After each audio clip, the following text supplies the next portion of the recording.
Right now, the queen, she on live. Right now. Please pull over the whip, no phoning when you drive. Dope Soul sporting with the talk. First lady from New York, Brooklyn. All my people, you rocking with the chat. Hit that. The like button would tell me where you at. You know, step from the MBK. Born and raised up MBK. Hey, real lady where she holding it down. No matter way how you feel, she gon' greet you with a smile.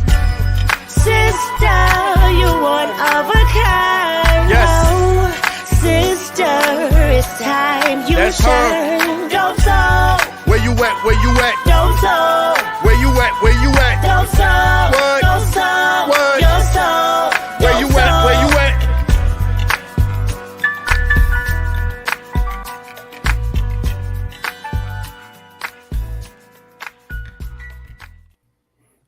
Salute, Knick family. Welcome to the channel, Dope Soul Sports Talk, Dope Soul Knicks Talk, a member of the MBK family. Welcome to the Just Knicking It weekly show.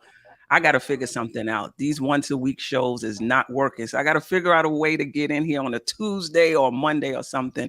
I'll figure it out. A lot to talk about today. I want to talk a little bit about Kai Soto. I think the 7'2" Philippine phenom, I guess you could say, who wasn't drafted in 2022. He was invited to the Knicks mini camp. I think the 22nd. Today is Thursday, like Tuesday and Wednesday. I haven't heard much about him, but I'm interested in what the panel thinks and what the chat thinks about him. And then we're going to get right into these trade rumors. The draft is next week, Thursday. I think the Knicks are probably more likely to make a trade during the draft than they are to trade into the draft.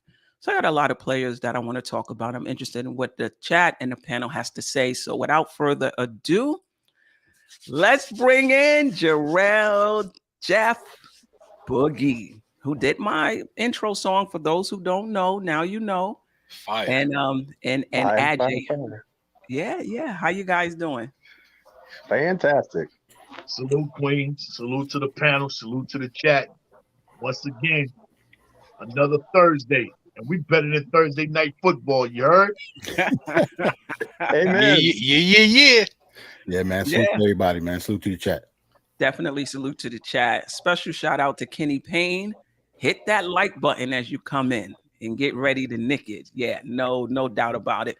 Before I get into potential trades, I want to talk a little bit about Kai Soto. Let me just put this up here. For those who may not be familiar with him, I was trying to get some video of him. I wasn't able to do it. But basically, he's a 7'2" center, pretty skilled, you know, from what I understand, the clips that I watch in terms of being able to post, being able to pass, being able to shoot the ball. He plays in the NBL, which is a overseas league. He only plays like 18, 20 minutes a game. I think he averages like 8 points, 5 rebounds. I actually had his stats here. I'll pull it up a bit later. But his per 36, numbers are really good. I guess the question I have is, the Knicks are going in a different direction, trying to build this championship contending roster. He's just trying to get an invite to Summer League. Do you think it's something the Knicks should pursue, or do you think we're on to bigger things? This guy, nobody else invited him. Maybe we need to just not even waste our time. What's your thoughts on Kai Soto and whether or not we should even take a look at him? Well, me personally, I actually like Kai Soto. Like, if you 7'2", 7'3", with the type of skill set that he has with shooting the ball and putting the ball on the floor a little bit, I think, I don't think it will be, a waste of time. I think you should definitely look into it. I'm not saying that he's going to be part of the active roster next year, but bring him on in the Summer League. I don't see why it would hurt. So, just a couple quick words on Kai Soto. Like, I don't really think it'll be a bad thing just by bringing him in. I don't see why it would hurt. Okay. Anybody else want to comment? I actually think he's a good idea for a two-way contract. You know what I mean? So if you like him, stick him in the G League, and if you have a bunch of injuries in the front court, maybe bring him up to the big club, but no pressure or anything. You just, and that way you kind of have him in your organization and able to do stuff and get into practices and so forth, if they really like him, which I kind of think they do. I mean, this is the second time they've taken a look at him. And so I don't think you look at somebody a second time if there's no interest there. Yeah. Anybody else have any comments? Okay. I Okay. I got something for. I thought Adji was gonna take off. I was giving it, I'm giving him I'm giving him the respect. AJ came in late. Nah. I like to be tortured. I don't have no torch for you, man. When you think about, I'm going off of what Queen just said about how he's looking to get into a summer league. When you're that size and everything, you shouldn't have to be looking. You're supposed to be turning people down for saying picking and choosing where you want to go. It's two guys, it's two ball players that need to always stand out. That's the small guy. You need to be completely out of this world with your game, because there's guys that's much taller than you can do the same thing nowadays. As you see, we got 6'7", 6'8", 6'9", 7-foot point guards and all that. And then the other one is the tall guy. You must stand out with your skill sets as to be like guard. You have like point guards that skill sets. Like the guy that's getting ready to be drafted right here, right now, he got all types of skill sets, you know what I'm saying? And he can do any and everything on the court. So you said already about the Knicks, going back to see this guy. They already seen him before.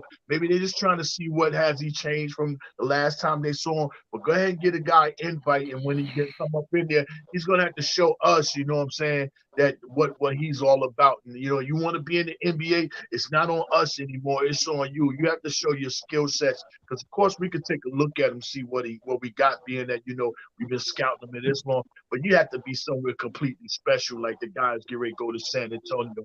That guy right there, I just saw him do some amazing things. So, I'm not saying he has to be like him, but you have to be able to present some of those type skills to the NBA. So yeah, go ahead and bring him in. Let's see what he got going on. Maybe we get first dibs on him or whatever. But yeah, I need to see it for myself. Yeah, good point.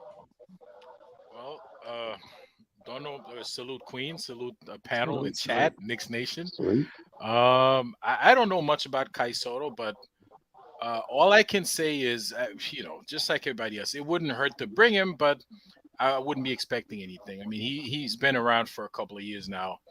All these scouts, all these NBA teams, nobody's brought him in. So I'm gonna, kind of lean towards he doesn't have an NBA game, at least not yet, because otherwise somebody would have picked him up already. Yeah, he went undrafted last year. I was pretty surprised. I did read in the article that he did have invites to summer league last summer, but didn't accept it. I don't know how true that is. He's worked out for the Knicks, and he's worked out for 2 other teams already. Usually you can only work out for 2 teams, in terms of a mini camp, but he was able to get 3 workouts. So let's see. I like his skill set. I like the idea of just having him, inviting him to summer league, having him practice. Usually a lot of the veteran guys will practice as well and go down and just see, how he looks. I don't think it can, it can hurt, but the chat is not feeling it at all. Kenny Payne, Kai Soto equals no skills. Wow. Coach, that CR617. In 2 days, people will say he can replace Mitch. Yeah. Sharice Duncan, appreciate you. We have Sims, though. Really no point. That's a good point. Like, where he gonna play too? Like, even if he's on a 2-way contract, like where does he get minutes? He has a completely different skill set than Sims, though. Like, he's the exact opposite of Sims. Like, whatever you lose in defense and rebounding that Sims could do, you'll gain in like 3-point shooting and mid-range and touch and stuff like that. The stuff that Sims can't do, Soto can do, and vice versa. Right. And remember, I don't know if he would take a roster spot from Sims. Sims is signed to a guaranteed contract. Right. Yeah. Right. And I think if they do sign him, to your point, Jeff, it'll probably be a 2-way. Coach, again, I think the Knicks will make a couple of moves, so we will have open roster spots. That's the other thing. When you start trading and you throwing in players and things of that sort, you're going to have to build the back of your bench. And you look at these teams, Miami last year, I forgot the name of who they drafted. These teams are always on the back end trying to bring in talent, even if they're not ready. They're looking down the line, trying to bring them into their system, trying to develop them. So it's not a bad idea. Look at Brown, spelt Braun, in my opinion, for Denver. Right. He's a rookie, and he gave them some good minutes on a championship team. Right. So it's not a bad thing to look for talent and have them on the back of your bench. So it made the Trevor Keels drafting so head scratching to me. It just seemed like a waste of a roster spot to me. I felt like Soto could have took that. Could have took that spot. Yes, absolutely. Right. Eddie C, Costa Rica. Is that what the C stands for, Eddie, or is that your last name starts with a C? Anyway, Soto is not ready. Just a summer league play. I would like to see him though. And happy New Year to Eddie C, man. How you doing, Eddie C? Good to see you. Great to hear from you. Great to see you, man. Just wanted to let you know that, my brother. Where you been? Oh boy. Danny Thomas, appreciate the super chat. Thanks for joining us. Thoughts on trading D Rose and Fournier for Gordon Hayward? All right, I'm gonna keep a star on that, Danny Thomas. We will talk about that. And Hazansky Gaming, don't fall for the Kai trap. What does that mean? Yeah, just bring them in for a workout. Yeah, what's the trap? Kai said he changed the game of the NBA. Cat. I thought you said Kai. I was about to say you got to get in the NBA first to change it. We're gonna talk about Cat later on in the show. About what to say. No doubt. So let's move on. To potential trade scenarios. I think we're all in agreement, and if not, you guys can disagree that we want to upgrade the roster from maybe we'll go around real quickly. Okay. Are we trying to upgrade the roster from last year? And if so, if not, that's fine. That explains itself. But if so, I think the Knicks just need a little tweaking, or do you think that this Eastern Conference is open? If we can make a move that kind of gets us in there, we should. What's your thinking before we get into the players that may be available for the Knicks? I think we definitely should make a move. I think the Eastern Conference is wide open, but it just definitely, I don't know, like it just depends on who it is. Like most of the people that we're talking about tonight, I'm not gonna lie. I'm already just gonna put that out. There's maybe only one or two people that I will actually want. So I don't think it might not be one of the people that we're talking about, because the people that we're talking about tonight are usually, I don't know, they are the number one point getters for their team. We might not need that. We might can make an upgrade without getting one of those top guys. I still think we can make an upgrade without getting somebody like Zion or, the people that we're going to talk about. I don't want to do the whole list yet. Okay. And I'm hearing if somebody have a TV on or something in the background, or some type of interference. Yeah. Let me just make sure it's not me. But anyway, it's not too. Let me see. No, it's not Jay. I think it's Jeff. Okay. All right, Jeff. You're up. You were going to say something? Yeah, we definitely have to improve. You can't just hope internal improvement is going to suffice. I think if you stand still, salary cap conditions the way they are, the rules for the new CBA, how things are going to go down. I think that we have a small window to strike while the iron is hot, while we've got a couple of all NBA type performers on value contracts. I think now is the time where we have to do something, and I think it's got to be something big. I don't know necessarily what that is, but we have to do something. We came too close to the Eastern Conference Finals to not upgrade this roster, and I just feel like, as I've said before, there are just pieces that don't fit on this roster, and I think even if you could just this may sound, but even just almost a lateral move talent-wise, but a good move fit-wise may take us to the place that we want to go. And I don't know what those moves necessarily are, but that's what I think at this point. Yeah, I agree with you. So Darrell is giving the thumbs up, but no, yeah, that was an excellent take. Like you may have to do a lateral move, but it's same level, same talent level, but it's a better fit. Right. That might be what we have to do to get to the next level. That was a great point, man. Great take. Okay. All right.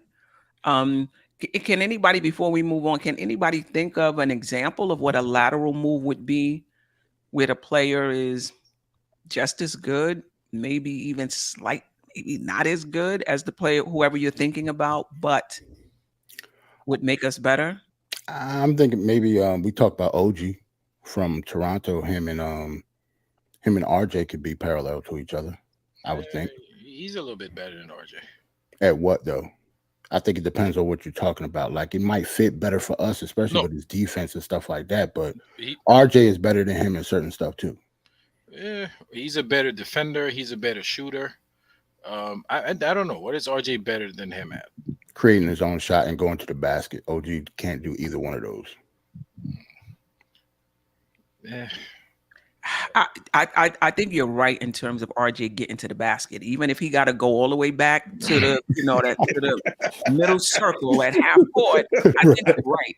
He can get to the rim. I don't care if people say he's better at the two. I don't care where you put RJ Barrett, at the two or at the three. He can bully his way to the basket. But I do see that different than creating his own shot, though. Like, can you put yeah. That's creating your own shot. Create your shot. I mean, barrel into the barrel, right? Okay. I guess when I say when I'm thinking of creating your own shot, like a playmaker. Like I know what you mean. Like a shot maker. Yeah, you got the ball. You setting the guy up. You coming off of a screen, setting up the screen. Or we can just isolate you one-on-one against somebody, and you could take what they give you. If they give you, the lane, you could take it all the way in. But if they don't, you're able to just, stop and pull up. But yeah, that's a good point. I haven't really studied OG's game enough. Mm-hmm. RJ's availability is better than OG. Yes. Yeah. Good point. So it's a give and take with both of them to me. Yeah, I like a Jeremy Grant and Julius Randle. Where's a better fit, even if he's not. I don't think Jeremy Grant's a better player than Randle, but you're saying he might be a better fit. Possibly. Yeah, I think. Well, two things. I like OG over RJ if he's healthy. Right. I think if he's not healthy, then I'm sticking with RJ. But I just like OG better. And what was that last quote? Look at that. What was the second point? Grant and Randle. Ooh. I'm picking Randle over Grant. Right. But this is what I will say. If where I would like Jeremy is if you had a second scorer at that wing position. Right. Because I don't think Jeremy Grant can do what Randle does. He just doesn't have that gravity. He's not going to draw a double team. He's not going to make it easier for other guys to score. But playing off of another guy who can do that, he can definitely hit the open shot and stretch the defense some. So if you're going to bring in Jeremy Grant, you got to have Brunson and, I don't know, Paul George, or Brunson and somebody else, or play him at the three instead of RJ. Are we better that way? See, I was thinking that too. moving RJ to the 2, Grant at the 3, and have Randall at the 4. Not bad. Well, you're gonna have to give to get. So I don't think you. right. True. You're right. I don't know how we're gonna make that happen. I was just saying it's okay. right. Anybody else want to comment on before we get into the particular players? Where are you with the Knicks? What do you think they should do? Just a little something around the edges. Let this team grow and internally. Maybe make a small change here and there. What you're thinking?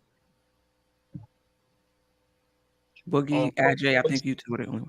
Yeah, first thing first, I want to shout out the New York Knicks organization for providing us with a great season all the way across the board. I just want to say thank you to the office, to the coaching staff, and to the players for the season that they, that they gave us. I also want to shout out to the NBA for the season that they provided too, because I'm a basketball lover, and I don't just watch the Knicks. When the Knicks game is not on, I'm watching everything that's going on. And then I want to shout out to the Denver Nuggets for their first time ever, reaching and becoming NBA champions. You know what I'm saying?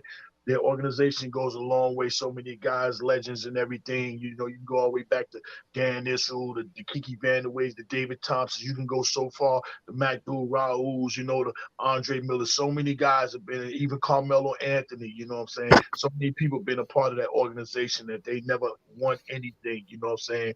Even to the changing of the coaches and stuff. So shout out to the Denver organization and the NBA and to our New York Knicks and also all our podcasters and our chats and everything.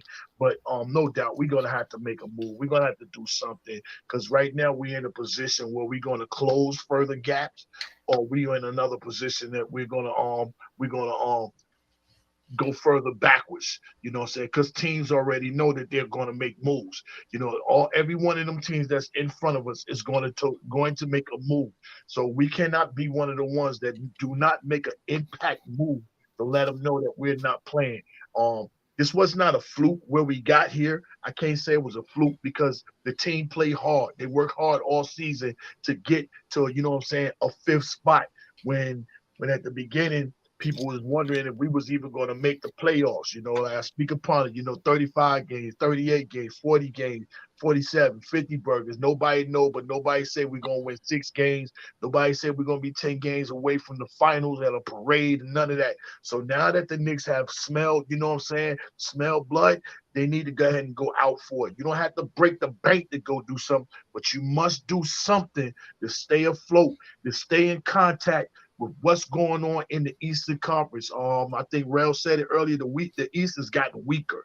You know what I'm saying? So if the East is getting weaker, that don't mean we stand packed. That means we continue getting stronger. We continue on growing. So I look for the squad to do something, especially when we don't have a first round, especially when we don't have a second round. We don't have none of that going on this year. So without no draft picks, no nothing, you can best believe I look for the organization to go ahead to make stand out to let them know that we're not playing. And the good thing about it, you can tell by all the rumors, that means we're doing something right. So take advantage of this moment right now where everybody feel we're doing something right. Continue on doing something, add pieces to this team. Don't have to be nothing major, but you're going to have to add some more pieces to this team for us to stand out and do some further things. Well, before we move on to Ajay, I just want to shout out JJ. I'm listen. Everybody change it. He said, I want a shooter at the 2. And he is the president of the Grimes fan club. So he's seeing it too. He's seeing that window that the Knicks have to squeak on through if they could just get it right. I agree with you, JJ. I'm in the minority. I am in the minority. But in a perfect world for me, Grimes is coming off the bench, and the Knicks have a starting shooting guard who's a bit more reliable. Not in terms of his overall percentage. 38% looks good, and it is good. But, that's like a 47% here and a 23% here. Just a dependable three-point shooter if we can get it. But the issue, Jay Boogie and Jeff as well, and the entire panel is we want to improve. You see, like you said, Jay Boogie, other teams are going to improve. You see a way right? You see it. The East is not that strong. You see it. Wait, but the guys that's out there, I just don't know. Do they make the Knicks better? I mean, we'll get into it. And what's making it tougher is this salary cap. Is this salary cap. Like, you can't just be spending all of your money. Before, the penalty was just Dolan has to pay more money. Fine, bring on Beal, bring on Cat, bring on all of them. We just got to pay the penalties. That's it. But now the penalties are stiffer, where you can get to that point where you locked in and you can't improve your team and you don't have a championship contending team. So it's a lot to consider. Ajay, and I'm gonna bring Staff on coming with the heat. Well, oh, Naffa. Yo, bless up. Shout out to the Queen, first of all. Shout out to the great gentleman on the panel. Shout out to the chat. I don't want to interrupt. Go ahead, RJ. Do your thing. Okay, right. So, I agree. We're gonna have to make some moves. And Jay Boogie mentioned the teams that are above us are making moves. So are the teams that are below us in the standings. Everybody's making moves. So we're gonna have to figure out a way. And listen, that's the front offices. That's their job. And I'm confident that they're gonna do something that makes sense, right? Mm-hmm. A couple of years ago, when we went to the playoffs, we lost to Atlanta. We moved quick. We needed shooters, and we went and got shooters. It didn't work out. So I don't think they're gonna make the same mistake this time around. They're gonna be a little more level-headed and bring something that makes sense. Not just bring shooters, but bring people that would fit and people that the coach, they're gonna check with the coach. Because I think a couple of years ago they just went in and went by statistics. Listen, they didn't make the wrong moves. It just didn't work out. But this time around, I think Coach Thibodeau is probably gonna have, he's gonna weigh heavy this time around. They're gonna be asking him what he thinks. So we definitely got to make moves, and we definitely got to improve. We don't have to overhaul the team, but we just have to make some small changes that could hopefully make us a better team next season, I think. No doubt. Stafford, before we get into individual players, I was just going around and see what the panel thinks the Knicks need, because this is the players that I have here is going to mean nothing to you if you feel like they should just stand pat, not make any changes, and let this team grow internally. So before I got to this list of players here, I was just going around and see, do you think the Knicks should stand pat, grow internally, make small changes? Do you think they should swing for the fences if that player becomes available? What's your thoughts? Staff, you there? Can you hear us, Stafford? All right. Yeah, it looked like you froze. Now I'm in the country, so I don't know where Stafford at. We stand back. Yeah. I don't know what's Stafford at. I'm in the country, so he might be in the country. That's his way of saying we stand pat. We between the lines that we stay pat. That's what we do. Yeah. Good night, Sherman.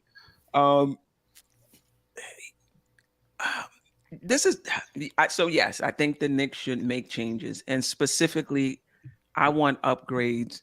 In a perfect world, I want upgrades at the 2, the 3, and the 5.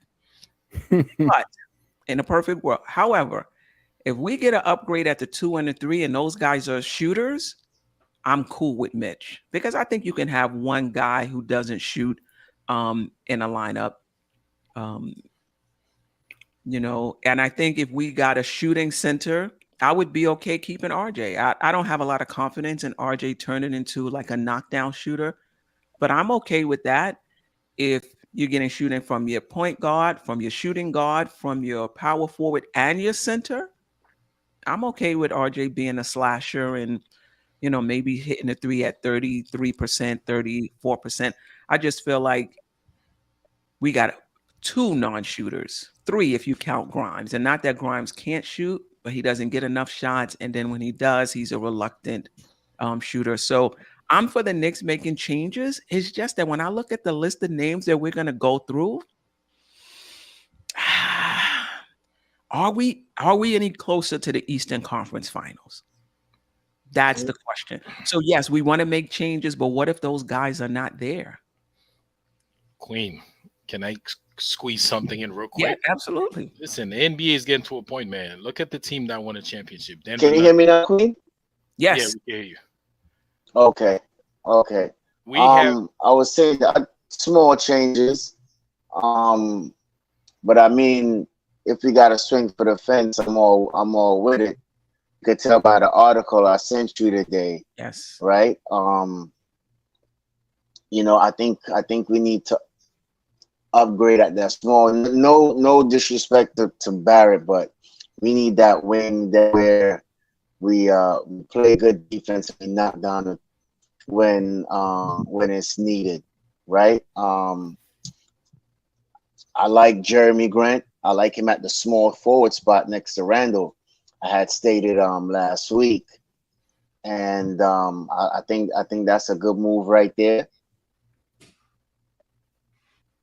All righty. Maybe we'll make an exception and allow him to come on with just audio, right? Because that's going to use less bandwidth if he comes on with just audio. Yeah. Okay. So I was saying, Queen, so the Denver Nuggets, they don't have everybody on that team can shoot. Yep. I mean, and listen, we watched the games, man. If these guys couldn't score, Miami would have. The defense, that last game 5, the defense on both sides, the defense was. It was insane. It was real tough defense on both sides, but Denver Nuggets found a way to score, like even with that tough defense. So they have. Listen, if we could have a roster where everybody could put the ball in the hole, that's what we should go for. I know it's tough. It's not easy to find. It's not easy to accomplish, but that should be the goal. Right. Are you willing to give up a little defense? We weren't that great defensively, so we can't give up too much more. I remember the morning shows. Everybody talk about how our perimeter defense, how much threes we were giving up. Yep. But I know a lot of the fan base is high on Grimes, and I'm high on him too for the future. So I'm okay with at that shooting guard position if that player is not as good a defender as Grimes. Be a plus defender, be a solid defender, but you don't have to be as good as Grimes, because if they're shooting the 3 consistently, reliably, dependably, they'll be a plus. They'll be a net positive, so to speak. So that's what I'm already. That's my hope for the Knicks. That even probably more than the small forward position. Can we get a shooting guard that can? Brunson and Randall generate a lot of open looks for both RJ and Grimes. We just need some guys that can knock them down, and just be a solid defender. I don't know. And I think, if you do get Grimes and you move him to the second unit, what does that do for Quick? So if the Knicks sign John Hart, you got Grimes in the second unit, you got Hart. Stafford, if you want to just come on audio only, if you think that's going to be better for you, that's fine. Let me bring him. Yeah. I still let me switch up my area, so I'll move somewhere different. Can you hear me better now? Yeah, you clearer too. You up all to right. 420p. I got you. You went and got like Malcolm X in the window now. Yeah, yo, J Boogie, this South Carolina Spectrum people, man. Oh God. But anyway, I was saying I like Jeremy Grant next to Randall. Or if you go get a Paul George, he's older in age, a little injury prone, but I think he got like 2 years on his contract or something like that that's left for the Clippers. But small changes, and everybody's saying they want to upgrade Grimes' spot, but I think he just played his first 81 games this season. I think we should let him cook a little more, let him season a little more. And but I don't mind bringing in a veteran guard behind him so they could, when we need a knockdown shot, we could have him in there. But I still think Grimes have he has it in it. You know, a lot of people, you know, saying they need to upgrade him, but I think let him season some more. Let him get into the flow of the game. You know what I mean? You could really say this is his first season because all of the injuries. But little small tweaks here and there. I don't see, you know, as I said, if it's a big fish, we got a big splash we got to go get. I'm all with it. But at the same time, you know, those small, little minor changes, especially at the small forward position. I mean, I could get into some more, you know, but you know, got more topics. Yeah. Can Grimes cook from the bench though? Like, do you feel like him coming off the bench, he won't be able to cook and grow? Depending on who we bring in front of him. Because if we bring in a veteran guard, you know, later down the road, he could always take his spot. So it's like a Derrick Rose. Now, I ain't saying Derrick Rose, but somebody who has experience in that position and can show him the way, you know, how to go about getting his shots when he's open, just release, don't hesitate, you know, little stuff like that. Yeah, he could come off the bench for me. I don't see why not. You know, I mean, it's not like we demoted him to like the 15th player on the bench. You know, it's just we bringing in somebody more seasoned who could knock down the shots when, you know, JR gets double teamed and we swing it out, you know, and he could hit that good shot because you see it in the playoffs and even regular season too. He had his shots, but wasn't sinking in. So, you know, I do believe he'll be eventually a good player later down. I don't mind somebody coming in taking his spot, but I just don't want to just give him up like that. Okay. Any thoughts on that or anything that was said in the panel before we move on to our shout out to Denver. Shout out to Coach Malone. Yeah. You know, a veteran coach. You know, everybody want to go young, you know, and you know, I think he represented for the veteran coaches out there, you know, like the Buds and the Spoltras and even the Tom Thibodeaus, you know, that they could still adjust to this new wave of basketball that's going on right now. So shout out to the front office, Denver, everybody. Congratulations on their championship. And it's funny that Jokic loses his MVP trophy. You know, it's crazy. But yeah, shout out to those guys, man. Listen, Malone got the opportunity to be a veteran coach because they stuck with him for 6 and 7 years. Oh my God! You know, so he got the opportunity to be a veteran coach. Depending on the organization, they could have easily fired him after any one of those, you know, any one of those seasons. Right. So they should and he came from a stable. So they should go do ahead, the same Jay for Tom Thibodeau. Yeah. No, I'm just saying he came from a stable with Pat Riley. All of them was in New York at one time, bro. So it's just a branch, you know what I mean? It's just so often that Malone, you know, he took his team to the NBA championship. You can't hate on that.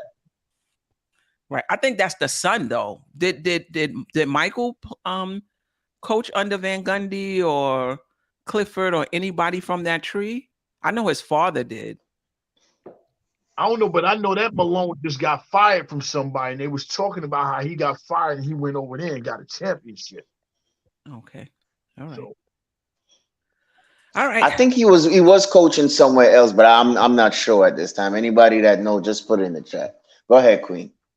No. I'm getting into the first guy. No slides. We're gonna talk about Bradley Beal. Basically, what I'm interested in, your overall take on him, just as a player, just your thoughts on him as a player. If we were to trade for him, who would you include in the trade?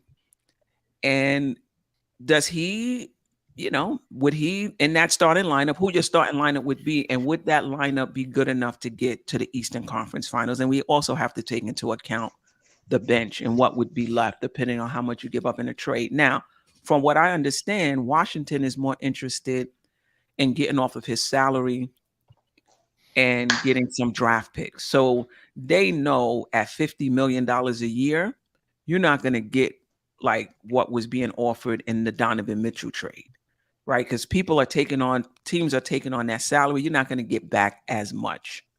But yeah, just your thoughts on Bradley Beal overall as a player. Yeah. And do you think he takes us to the Eastern Conference Finals? Not him by himself, but you know what I mean. Right.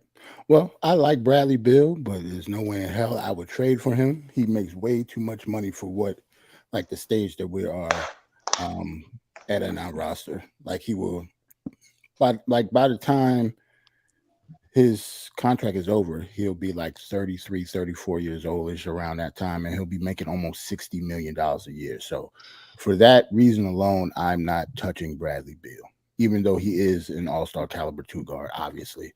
But yeah, I'm not touching Bradley Beal because of that. Now, I know the collective bargaining agreement has changed. Mm-hmm. What if it was the old rules and you can add him with no penalties? With no penalties? And still be able, financial penalties, but you'll still be able to build out your team. Would that change things? Is it just the money itself, or what the money does to the cap under the new CBA? Under the new CBA, like if it was under the old rules, then yeah, I could see that. Because by that account, we just asking Dolan to shell out more money. Right. But with the new rules, it's completely handcuffing our roster.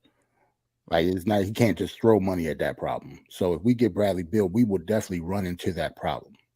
At some point. Even if we can get away with it for the next year or so, I would have to look at the Knicks salary. You know, Brunson is going to be up.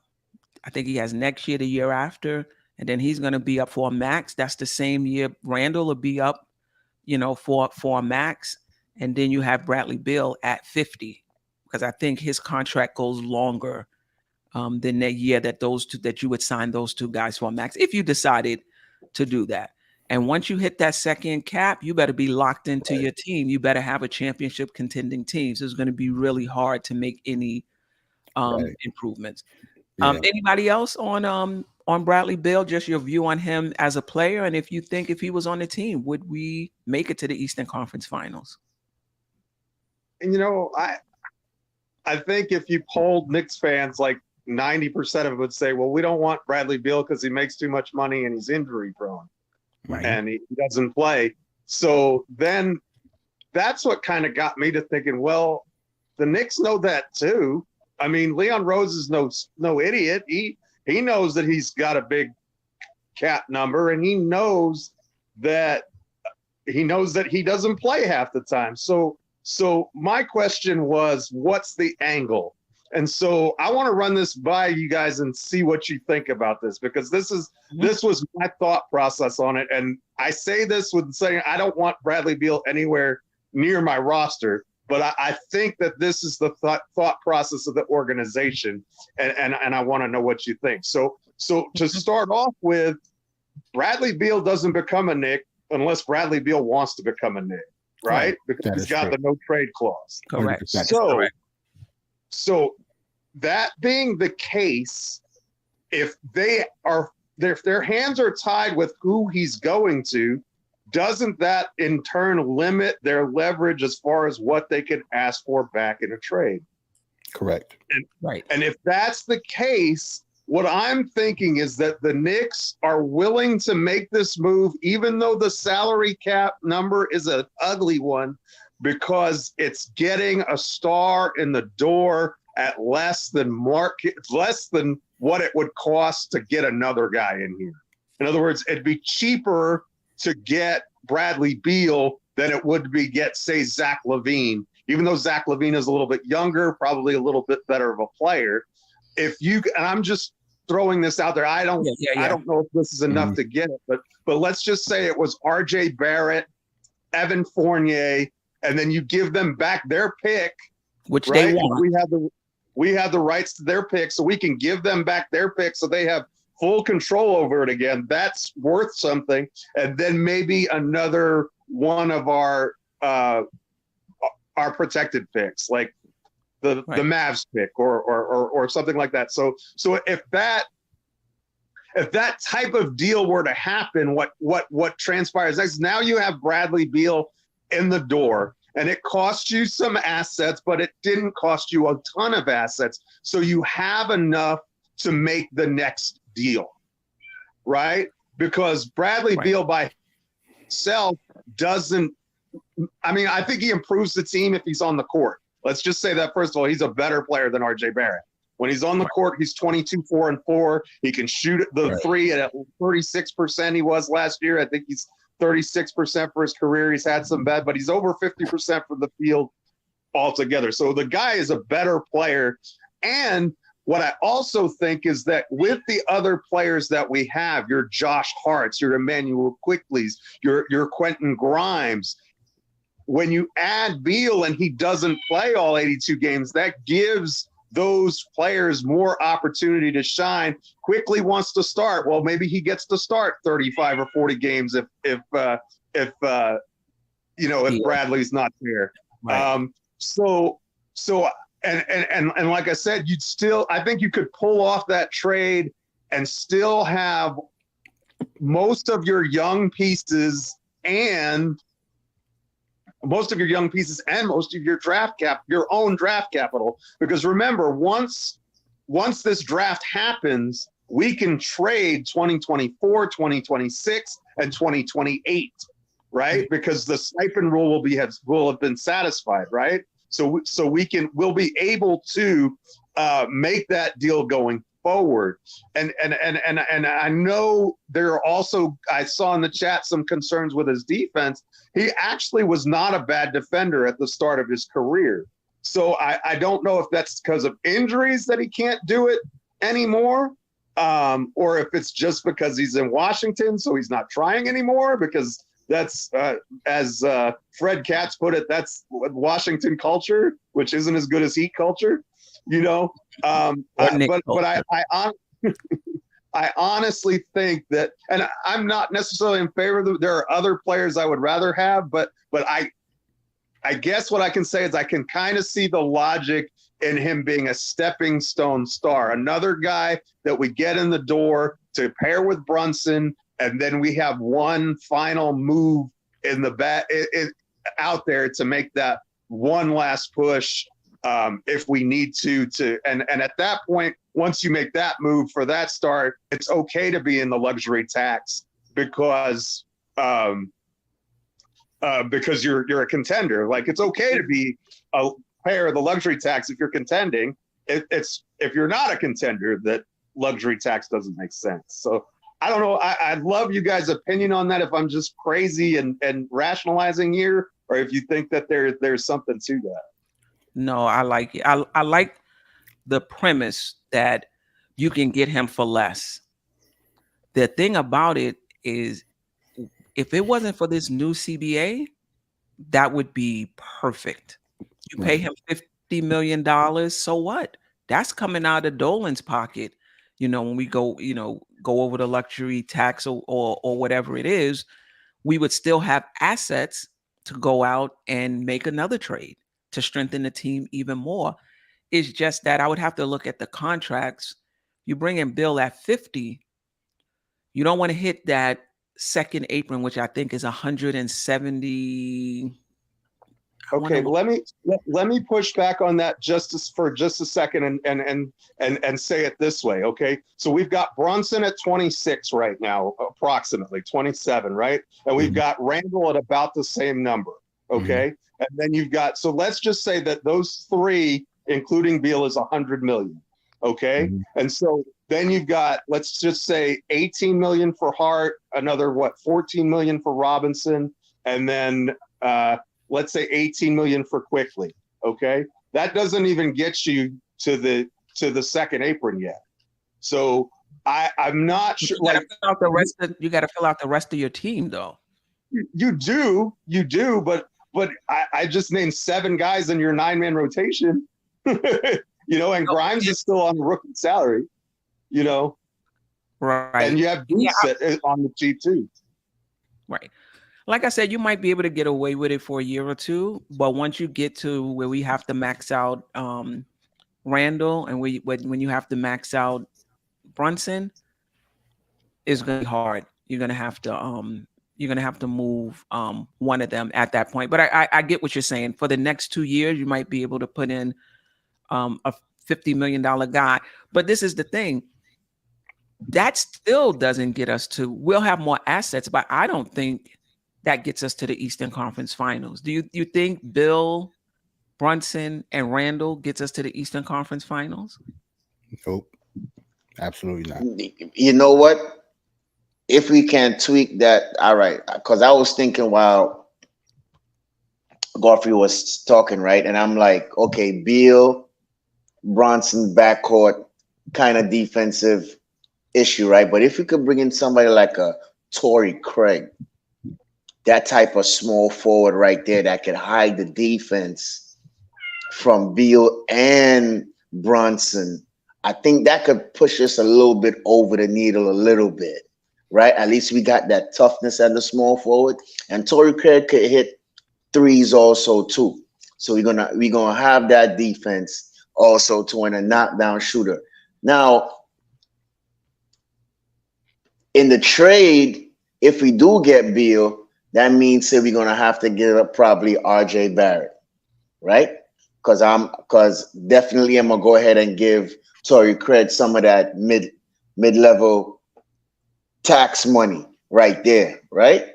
So I will bring him there and still have Grimes come off the bench to probably back him up, right? And quickly he wants to start. We probably might have to sacrifice him too because he wants to start somewhere. So he probably could go to Washington also too and start as their premier point guard, right? So I'm thinking somebody tough in that area for the small forward spot that could hide both of those guys' defense. And I think we could make a push because if you really look at the teams that's after him, all they need is shooters.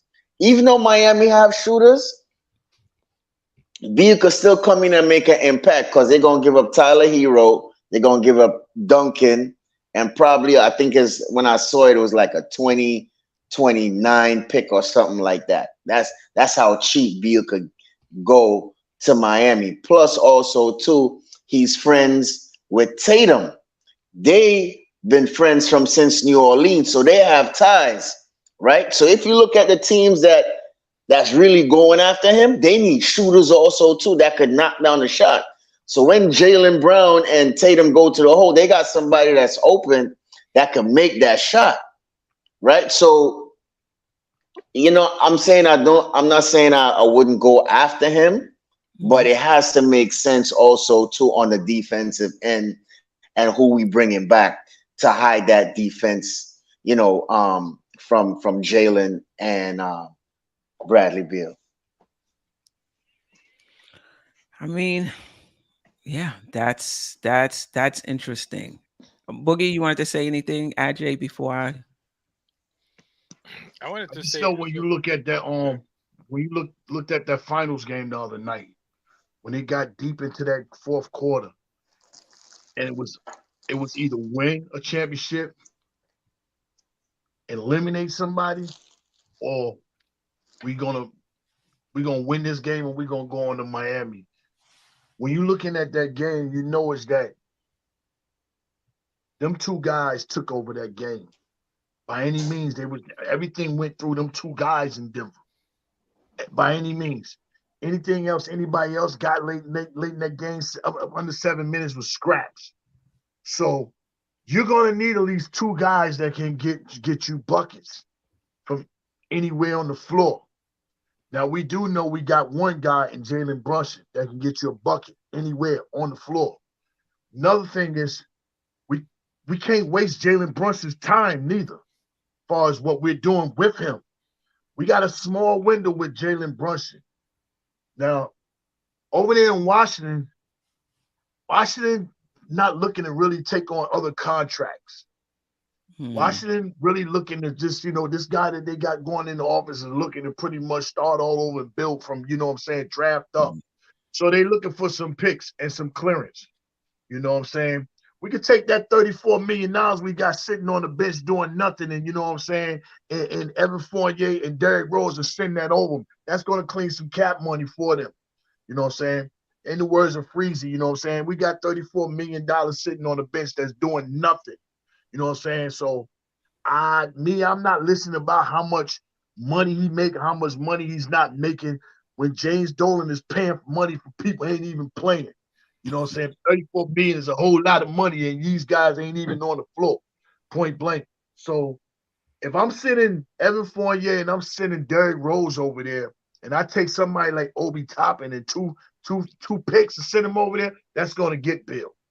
That's gonna get Bill away from over there. They got caps clearing money, and they got 2 picks, and they got a wing player. Now we still got, pretty much our core over here. But with Bill and him and Brunson in the backcourt, that I already said we got the best point guard in the East. I think that's going to give us, probably the best scoring tandem, pretty much across the league. Across the league, a scoring tandem. Because Poole, he falling off, and Clay plays the 3. So you can't say Steph and Clay. You know what I'm saying? So that's 2 guys that can get buckets. This guy right here, if nobody else does anything in the East, nobody else does anything else in the East, and I think Beal would kill it because Milwaukee is on him. Miami is on him. You know what I'm saying? We also know there's a Dame situation.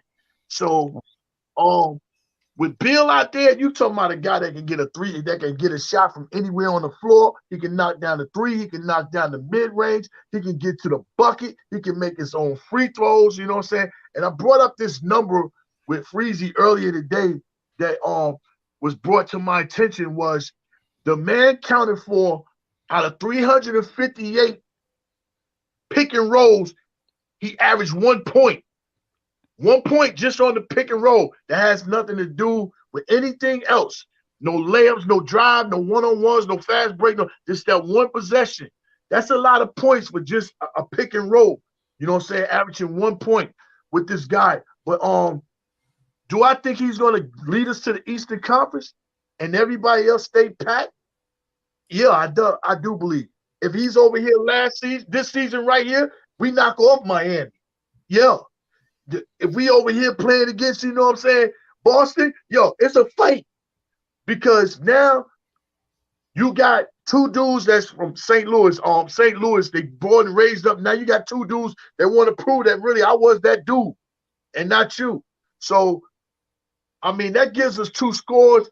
And, of course, we're going to do other things. But if you're talking about keeping our main core intact, that allow us to do it something like if you go get this dude right here and say if you do something small, like say if you do a trade, a sign and trade, and you go get Jeremy Grant, and then you do another small trade and let him play the 4, and you bring over somebody like Dorian Finney-Smith, and you make another move. Why not? Since I'm gonna go ahead and change the whole thing up. Since I got Bill, I might bring KP back.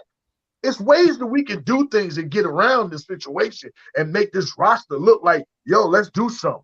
Now, you talking about KP, Jeremy Grant, Dorian Smitty, and Bradley Beal, and Jalen Brunson, we could do something. We got enough money to make that right there roster happen. You know what I'm saying? Amongst trades, you know what I'm saying? Getting rid of contracts and amongst, draft picks, and still have a little something left over. But it's up to Leon to make it all work to figure it out. That's what I always say. It's easy to play basketball. But when you're dealing with billions and dollars, you got to have your game face on. And ain't no choking when you get that rock. Because right now is the best part. Negotiation, telephone ringing, adding, subtracting, trading, and bringing in. Whatever Leon got, he got to make it fit. But we're not staying pat. And I believe go get him. Because you don't want him to go to Milwaukee. You can forget it. You don't want him to go to Milwaukee. You don't want Jason Tatum to get his man back when they grew up with St. Louis. And you don't want Miami to get him, which we already got problems with Miami. You know what I'm saying? Cleveland ain't going to go get him. Cleveland's just really pretty much out there. You know what I'm saying? But I ain't trying to wait on Donovan Mitchell when he could have came here last year neither. So, right now, if that guy is available and he say, trade me to New York by any means, if he say by any means, that means, you know what I'm saying, I'm not signing out of this no trade clause until you send me the way I want to go. And that means they got to take and accept anything we giving them. That plays a part with that no trades clause. But I guess we're going to wait and see. But Leon, it's on you, Leon. Wake up. I will say this. Which Beal are we talking about? You know, I know he's had some injuries over the past few seasons, but that Beal, that all-star Beal, that's a different type of Beal. But that was like 3 years ago. Now, can he return to that type player? If he can return to that player, let's not sleep on Bradley Beal. You know, if he is that player, but the injury slowed him down and he didn't get an opportunity to show it, you know, that's one thing. He's a good player. And he's not just somebody that's going to shoot. He can put the ball on the floor as well. He can pass. He can play a little one. He can help bring the ball up. This is the problem I'm having with Grimes. And I don't know if that's just Tibbs. I've never seen a point guard with the shooting guard don't have ball handling responsibilities in terms of helping, you know, the point guard bring the ball up the court. Beal can do that, you know, because I remember this was a while ago. I don't know where his knees are now, but when he was playing with, was it Arenas? And Arenas was out, he had to play point. It was John Wall. John Wall. There we go. John Wall. And John Wall was out and he had to play point. So we know he can handle the ball as well. It's going to be really hard to trap Brunson if you have Beal. I think the defenses are concerned. To Stafford's point and Jay Boogie, you're going to have to reconstruct the rest of that roster. You definitely have to keep Mitch in this situation. You have to keep Mitch. And I think you're going to need a small forward that can defend. You know, when you said the injuries, right? This is the first thing that come to my mind when you talk about the injuries. I'm tired of going out there on that court, giving my all. I got a little nagging injury, and I could push, go through it and everything. I ain't going out there tonight. That's the way I feel Bradley was at. I feel like he was at the point where, I should have got up out of here. I'm doing everything. I'm busting my butt, breaking my neck. We ain't going nowhere. I ain't going out there tonight. I don't feel like it. Kind of like what Lloyd is feeling over there with the Seattle Storms. She done lost Sue Bird. She done lost on Stewart. She came to Liberty. She's over there by herself, busting her butt, and she caught a little nagging injuries. You know, she said, you know what, I ain't going out there tonight. That was the other night. She sat out one night. Then she came back. I believe Bradley be having the type of injuries that he can fight through them and get through them. But for what? I ain't got nothing around me. We ain't going nowhere. I'm not keep going out there for nothing. No. And right now, this is his time where Bradley wants to get up out of there. I think this is his time that Bradley get a chance to get around one more squad. He's going to be able to be like, okay, now I'm going to show what people thought that I was washed up at and I couldn't fight through it. Here go my time right now. I think that's where Bradley Beal is at. But I don't think he want to even be over there no more, fighting through little nagging, you know. If you got a pull hamstring, you don't want to go out there. You can go out there, but you don't want it to stretch and you don't want it to tear. Those are three different, levels to a hamstring. So why I'm gonna go out there and I got nothing around me, you know what I'm saying? That's just what I think about Bradley, But I think if he get amongst somebody that be like, yo, let's go, he's going to go. I just feel that, and I'm tired of just people. I'm just tired of players coming about, and we don't need this player. We don't need that player. He ain't gonna work here. They said the same thing about Aaron Gordon. Yeah. Some of them talks back there, Aaron Gordon don't fit. What? He went and played his role over there in Denver and got a ring. You know what I'm saying? It's so many times when we be in position, we don't want this person, we don't want that person. You know what I'm saying? We didn't want Jimmy Butler when the first ones was Kyrie and Jimmy Butler. So Jimmy said, okay, y'all don't want us. I ain't got time to wait to see what y'all do. I'm going to get this Miami money. Yeah, a lot of people don't remember it was Kyrie and Jimmy that was coming here at first, before the Kevin Durant. But, we run so many people off and pick and choose who we want and who we don't want. And them guys that we say we don't want be the ones that go off and set off fire. And then we be like, man, they turned on. No, remember, you ain't want him. You ain't want him. He was like, go ahead. We don't want him. We got to stop looking for certain guys to come play for this organization when We ain't spending that James money. We ain't spending nothing. Nothing. Who am I to say I don't want this guy? Go ahead, Don. Question to you real quick before you pass it on to RJ. What is the fascination with Kristaps Porzingis? I just want to hear your explanation. What was the so big thing about KP, and probably for everybody in the chat who wants KP here, please explain it to me. My thing was with KP is, all right, I didn't know nothing about KP. When Phil picked him, I didn't know what he was doing. But then when he came on, he took on that little kid crying in the city and everything, and he faced the music, and he was able to put that jersey on by any means and stand in front of this garden and handle his business. I was like, yo, that dude right there can play ball. But where I'm at with Porzingis is these three things. Number one, he know the city. He know the city. He know the ins and out. He know how to face the media. He know how to face everything in New York. Number two, he got ties with Jalen Brunson. They played together over there in Dallas. Number three, he got ties and he don't play with Bradley Beal over there in Washington. So he got, ties amongst this New York organization, whether it's on the court or just playing for the organization. That's why I'm okay with KP, because he don't play with Brunson. And I remember him giving the Clippers the business. Yo, the business. I remember that. And he got ties with Beal, and this was probably his best season of his career. You know what I'm saying? So I look at those three things, ties with the city, ties with Jalen Brunson, and ties with Bradley Beal, made me think like, whoa. And I will add, what we talking about? What I will add to that is, when we think about KP, we think about the KP that was in New York, and we think about the injury-prone KP. Maybe he's turned the corner. I think last season he played, and I think some of them him sitting out might have been even precautionary, right? In terms of load management. But he had a really good season for them.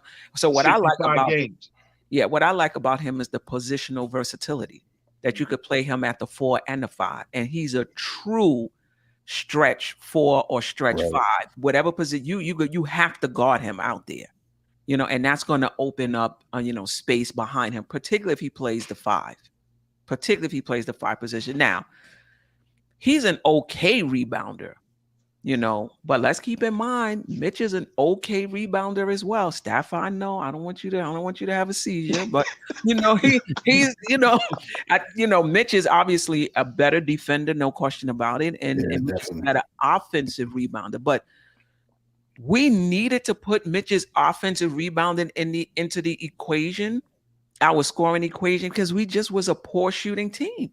Right. When you get somebody like KP who can shoot the rock, I'm not saying we don't need it, but I'm saying the offensive rebounds become like we were relying on it. It was part of our numerical formula to score the ball, those second chance points. I think it would be less needed, but defensively, oh my God, you got KP, you got Brunson, you got Beal. The Phoenix Suns outscore me. Yeah. I mean, I'm not a big fan of the KP coming back, but if Lee and Rose see that's a fit for us and we could move the needle a little bit, I'm with it. But I'm just not a big fan of KP like that. But I don't have no problem if they do. What you don't like about him? I just feel like even though he scores 23 points, he blocks shots.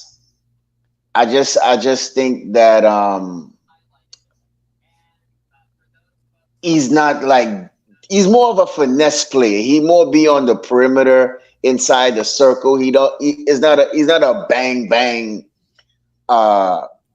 player like that, right? So that's why I look for the more of the physicality with him. He's not really physical enough. He'll put you on the perimeter, fade away jump shot, stretch the floor. I know all of that.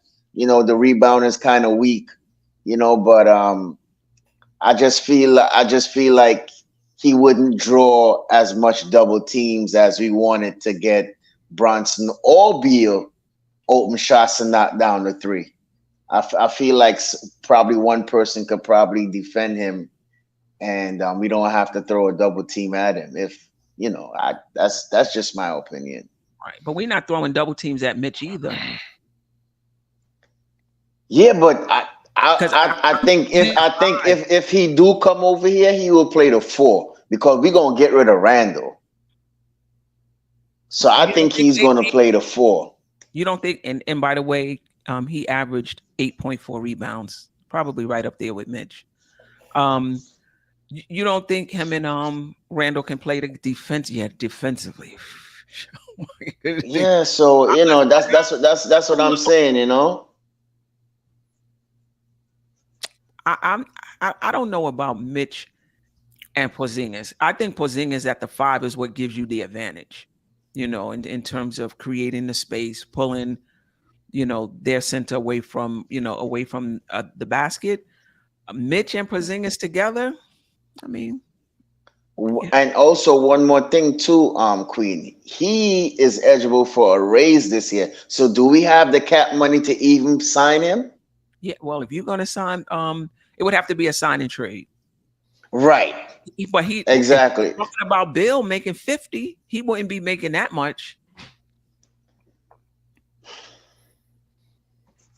Right? Jeff, you said that from your calculations, we would be able to fit Beal under the cap for what this season and next, like before the extensions for Randall and Brunson.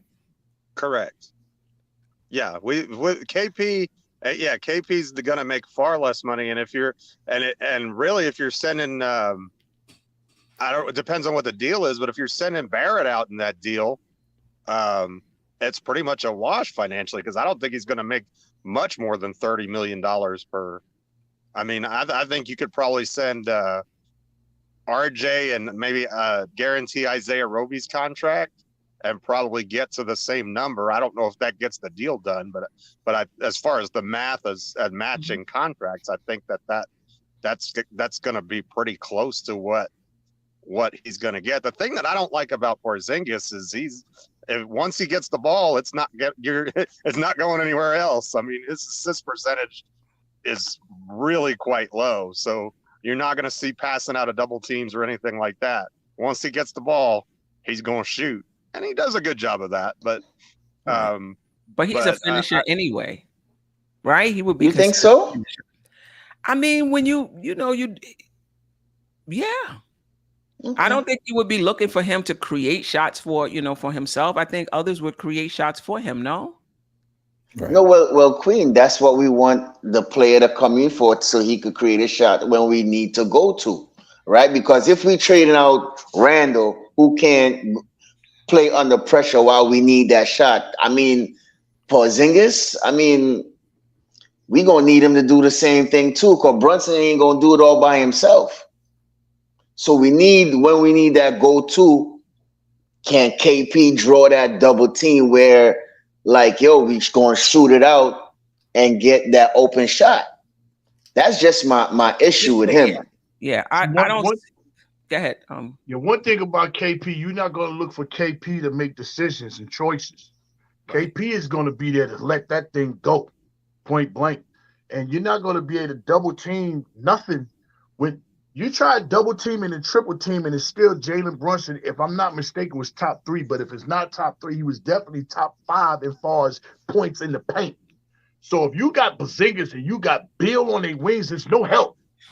Help where? Who are you helping out on? Who you leaving? Because that dude can pull up from half court if he want to. Bill can pull up. You know what I'm saying? And then you got Brunson that can pull up, but more than anything, he can beat you going to the basket. You know what I'm saying? So you're not double teaming from none of these guys, and you're not looking for Porzingis to be a creator. When Brunson, now you want Brunson to be the creator and the dictator of your offense. Brunson shouldn't be after scoring 25, 30 points. If you got Bradley Beal and you got Porzingis and you still got Julius. See, now I want Julius to be enforcer. I don't need Julius to be the number 1, 2, no nothing. Now you could be the enforcer. Now you could go Charles Oakley type. But you want Jalen Brunson to be the facilitator of them guys. And amongst them 2 guys right there, that's 50 points or some nights 60 points just with Porzingis and Beal. They're going to get their buckets. But I don't want Porzingis. When Porzingis get that thing, catch that thing off that high pick and roll or whatever, cross back, I want him to let it go. You know what I'm saying? Ain't no more zones being played against us. We got zone busters. We got 3 shooters out there. And a little bit of Julius, whenever he can knock down a shot. But, man. But how did that look for us in against Miami when they played us a zone and we couldn't even make a shot? Yeah, but we didn't have we don't have them type shooters on our team. We don't have them at all. That's why I don't listen to the conversation with people talking about James Harden and all these guys that can get assists. No, you can't get assists if people can't make shots. You know what I'm saying? No matter who passing the ball, when you catch it, you got to be able to make a shot. With them two guys can knock down treys, knock down mid-ranges, and you can't foul them. They 80+ at the line. Them guys can make shots. So back to Jeffrey's point, his assist total is very low. So you saying his assist total is going to go up once he starts kicking out the ball, because you saying he going to let it fly? Well, you talking about KP, right? Right. I'm not looking for his assist from him. I'm not looking for him to assist. He's a scorer. He's a sniper. He's a shooter. So once he gets the ball from a high, if he's setting a pick and roll like he used to set in Dallas and how him and Beal used to do it in Washington, and he's the one catching the ball, if him and Jalen Brunson is doing that high pick and roll, the guard is switching off the KP. He's what, 6 foot, in between 6 foot, 6'5"? I'm 7 something. I'm shooting over the top of you, little dude. I don't have no business trying to pass the ball no more. It's time to let it go. Right. His role would be different, Stafford, than Randall's. Yeah. Like Randall, he commands the double team, and because of the double team, that allows other guys to get shots. It would be a totally different. Offense. It's the pick and roll, but you can get something similar out of the pick and roll, where those guys are going to have to figure out which one are they going to be able to guard between KP and Brunson, because you're not going to be able to guard them both. You're going to give something up. And then if you have shooters around that pick and roll, you good,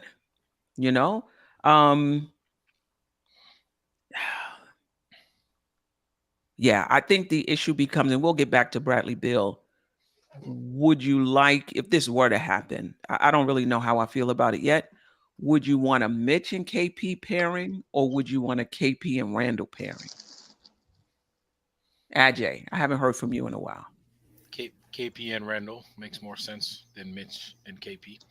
But going back to Bradley Beal, because I remember the original question was, why do Knicks fan want Bradley Beal?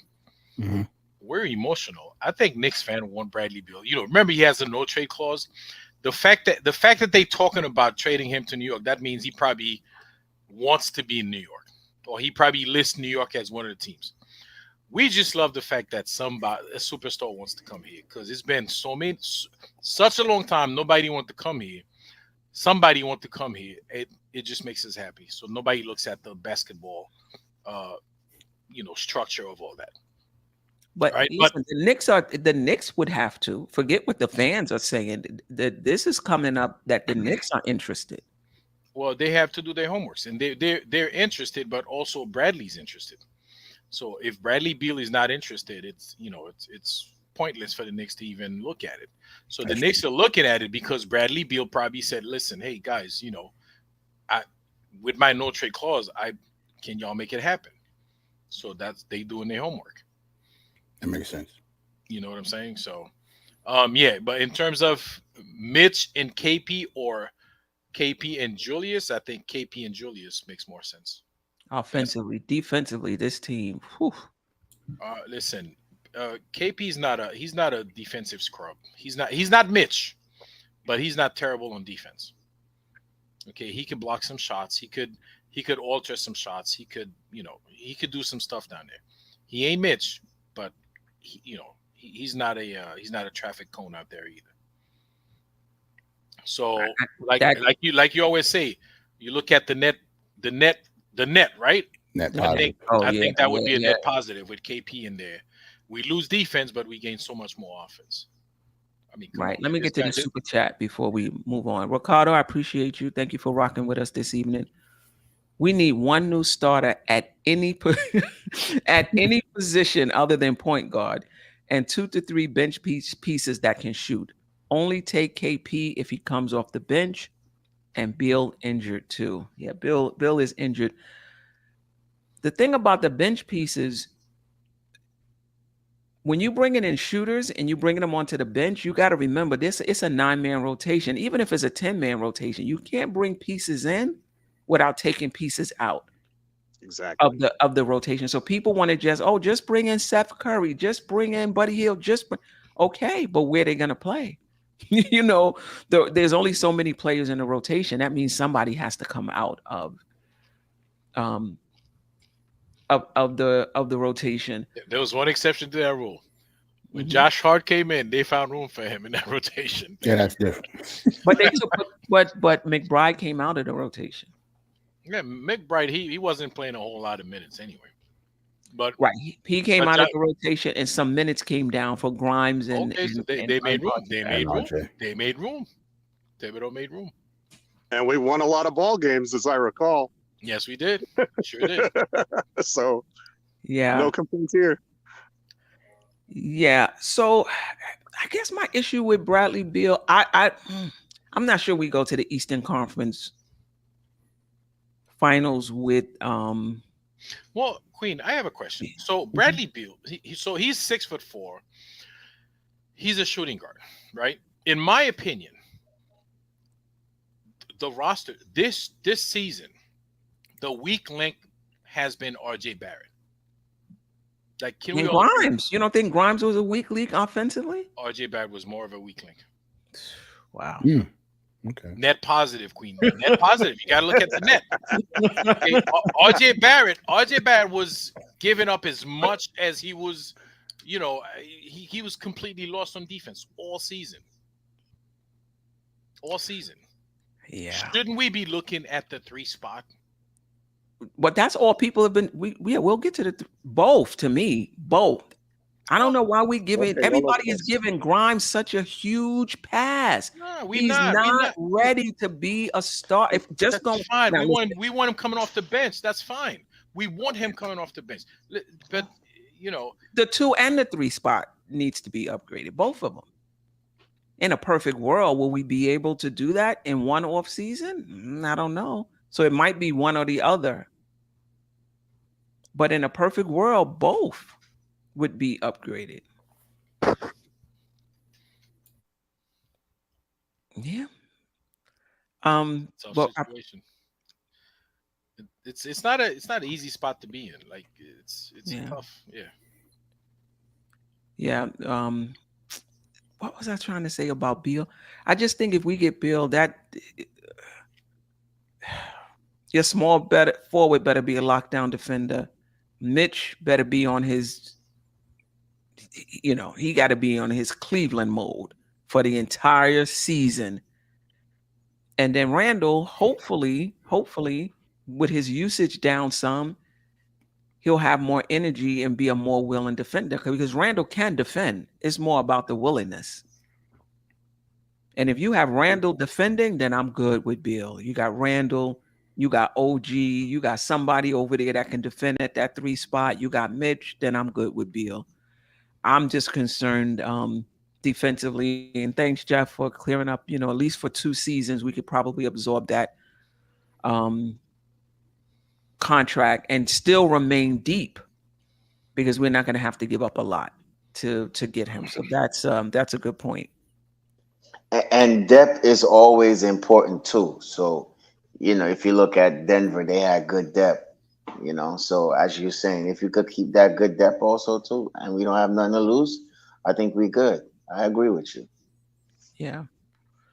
JJ said that Beal's 3-point shot has been mediocre. It could have been, but I just don't think he's, what's mediocre? What has he shot the last? I think they said like 36 or 30. Jeffrey, I know you said something earlier. His 30, I think it's 37. 36.5% last year. Something like that. The year before that, he was bad though. The year before that, he shot like 30%. So and I didn't check 3 years ago, but he used to be a really good 3-point shooter. But I think he's about 36, 37 for his career. I'm not disputing what they said. He's been but look, funnily enough, a mediocre 3-point shooter is a massive upgrade compared to what we've had with Barrett for sure. If you're thinking of going 1 for 1. Even Fournier, better defender than Fournier also too. So I mean, I'll take Beal all day. And you got to realize the point guard he had too. He had a serious point guard in John Wall when he was really knocking down them shots. But now you got a point guard in Brunson. Now Brunson's pass game is upgraded from really where he used to pass and hit Hardaway Jr. in the pocket for him to let it go. Now you hitting Bradley Beal. You know what I'm saying? It has a lot to play. It has a lot to do, as far as with your shots on who you playing with, what your team like, everything, all that. What looks you getting? Yeah, I just think he's just so tired of DC, man. Ain't another Angel Fallen movie coming out. Yeah. No, he'll get some signed up looks. For that though. He'll get some good looks off of Randall and Queen, not just and Brunson for sure. Not just the looks, but the dimes, the passes. Sometimes they got to be on point. Randall, poor guy. He tried to pass the ball sometimes, but like he pitches the ball. He's like a pitcher. He throws these things like 90 miles per hour. These guys, it doesn't fall in the pocket. The passes got to be on point for these guys. It's a combination of things. Sherwin said Bill never knocked down threes in his career. He is a slasher in mid-range. Oh no, that's not true. That's not true. Bradley Beal got multiple years of over 40. Why did he ever enter a 3-point shooting contest? Then the NBA want to just pull you in. Sherwin could be a little off. Okay, so you can't really pay him no mind sometimes. That's my dog. That's my dog, but he be a little off sometimes. He's a career 37% shooter from the 3. That's good. Come on now, Sherwin. That's for a shooting guard. That's I think about average for a shooting guard. Right. He can shoot. Yeah, that's about average. RJ shot 34. I mean, Grimes shot 38%. He shot a little better, but I just think Grimes is just, have some games where he's 0 for 5 or 1 for 6, and they'll have other games where he's 6 for 8 or whatever. And part of it also was just not getting a consistent diet of shots. So, to be fair. But Beal commands a more consistent diet of shots too. You're not going to ignore him. Yes, that is true. Where Grimes is in the corner waving, it's like you're not going to ignore Beal. You're right. I would say that Bradley Beal's 3-point shooting went down when he became like quote unquote the man, though. That's when his 3-point shooting came down. He could still shoot though. Right. Yeah. Yeah, we're not gonna ever get to anybody because we didn't added people to the list. We added KP. Now somebody is asking about Gary Trent Jr. I don't think Toronto gonna give him up. What is his contract? Anybody know? I think he's a free agent. I think he's a free agent. He has player option. Somebody correct me if I'm wrong. I think he has a player. I'll look it up. A player option. I like Gary Trent Jr. He's not as good a defender as Grimes. But my question is, can you defend the position? Are you solid enough?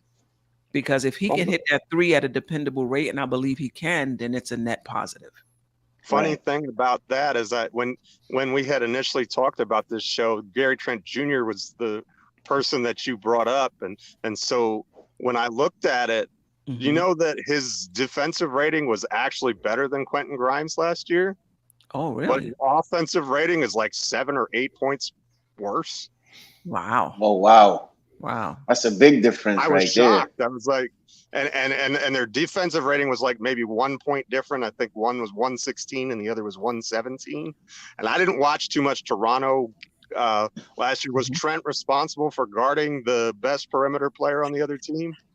No, I think that was the rookie. What's his name? Barnes. Barnes was their best. Yeah. So I'd be real careful with Gary Trent Jr. then, because again, Grimes 11% usage, 14% usage, something like that, and Junior had 21% usage. The 3-point shooting is about a wash. So how much shot creation is he going to do? Is he going to still get that same usage that he had in Toronto and New York? If he doesn't, does he look? Well, he probably looks a lot like Quentin Grimes. I think Tibbs might. Go ahead, Queen. Sorry, go ahead. I just think he's a more dependable shooter. Like, he's not somebody that you're going to have to beg to shoot. He's not somebody that you're going to be like, why is he passing up shots? And he's somebody who's been in the NBA. He's been in enough games. He's not going to get frozen, in big games and high leverage situations. He's going to feel more comfortable than Grimes. So to me, it's not just the shooting. The percentages may be similar. It's just he's more experienced than Grimes. And I was about to say the same thing. I think his mental is more there also too, right? I think he could man that small forward position. And you know what that means? RJ gets to go back home. He gets to go to Canada, right? So, I mean, probably might be a slight better defender than him. I think a way more three-point shooter than RJ, right? So, and then he's what, 24 years old, as the guy said in the chat. Yeah. So, I mean, I like Gary Trent Jr. I don't see a problem if he was to reel him in, but what is Toronto going to do? Because if Van Fleet do decide to leave and don't resign, it's probably a complete rebuild for them. So I think we should keep an eye on that on Gary Trent Jr. Yeah, he has a player option. Same thing when you said about Fleet. You might as well get ready and get prepared to start watching the Philadelphia Raptors. Because with Nick Nurse over there, all them guys are sitting there contemplating. They just wait for James to say, yo, I'm going to Houston. But Jay Boogie, you know the funny thing about it is Philly came out today and say they're not interested in Van Fleet. Say what you want to say. They're going to say that, man. They're going to say that to throw people off. You mean to tell me that if James Harden lead the Philadelphia 76ers and they got the cap space and the money to go get Van Fleet to come along with Nick Nurse so he can play along Maxey, like him and what's his name that played with Miami PJ Tucker. No. They play with Miami now. They came off the bench. They used to play in Toronto. Larry. You remember how him and Larry played together? That's what they're going to be looking at with Maxey. And then you got the coach that's familiar with this guy, a point guard, and he got championship DNA. You think they're going to let him walk by? Nah, them guys waiting to go over there and become the Philadelphia Raptors. Only thing different is they're going to have Embiid. I think Philly are going to say that they're not pursuing Van Fleet because James Harden hasn't made his decision yet. Right. Just like Jay Book said. If Harden go to Houston, they definitely would be looking at Van Fleet because they would not have a point guard. Why wouldn't you look at him? What if Harden got traded for Paul? And he go to Phoenix? Philly. No, I mean Harden to Phoenix. I'm talking about Harden will have to go to Phoenix. Isn't Paul in with the Clippers? Nah, Chris Paul. Nah, he's with the Suns. Oh, I thought you meant Paul George. Okay. No, yeah. Okay. Well, all right. Knicks went Margaret Evans. Appreciate you. Knicks went to the second round. No, Knicks not looking to gut. It's not about gutting the team. It's about asking yourself, do you really think this team as presently constructed can take the next step? That's the thing. And I think you're right, Margaret, in the sense that it's a tough decision the Knicks have to make. Because you are giving up some chemistry and some stability if continuity. Continuity if you start trading out more than one player, 1-2 players. So it is a fine line. And if that chemistry doesn't work, you could take a step back. That being said, you could stay pat and take a step back. Yep. It's just as the front office is in a tricky space. I don't think internal growth is going to get this team to the Eastern Conference final unless somebody just takes a huge leap. No, I agree. You got to make some type of changes along the way. All right. So, yeah. Are you saying And it's Quentin? also about maximizing assets and opportunity, right? Right. In other words, now is probably a good time to explore a trade of Obi Toppin and Emmanuel Quickly because they're going to be extension eligible. So if they're not part of your long-term plans, it may be a good idea to flip them for someone who maybe is. You've got, again, you've got this situation where Brunson is on a descending contract for the next 2 years. You can bet your bottom dollar he's going to be a max player by the time this contract is over. So you're going to be paying him probably double what he's making now in a couple years. Randall is he's one of the best value contracts in the league also. I mean, this is a all NBA player making $25 million. Are you kidding me? Who nobody else is even close to that kind of value unless they're on a rookie deal, and so you have this window of opportunity where you have, and even guys like Mitchell Robinson has a decent salary number that's descending, and for a starting center, he's not making a crazy amount of money. So you have all these parts, but then it's also navigating, well, where do we see Josh Hart fitting in with this team?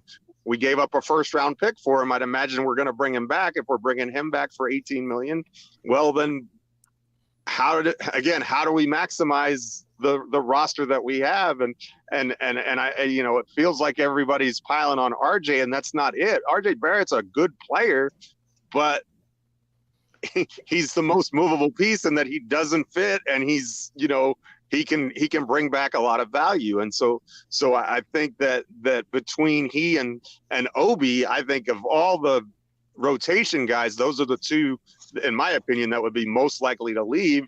Now, what that can net you, I don't know, but I don't expect that we'll get rid of more than 2, possibly 3 rotation players. But I think the number is probably going to be 2, unless it's just like a massive star becomes available. And we never know who that player is or when he's going to become available. You know what I mean? That's the other thing.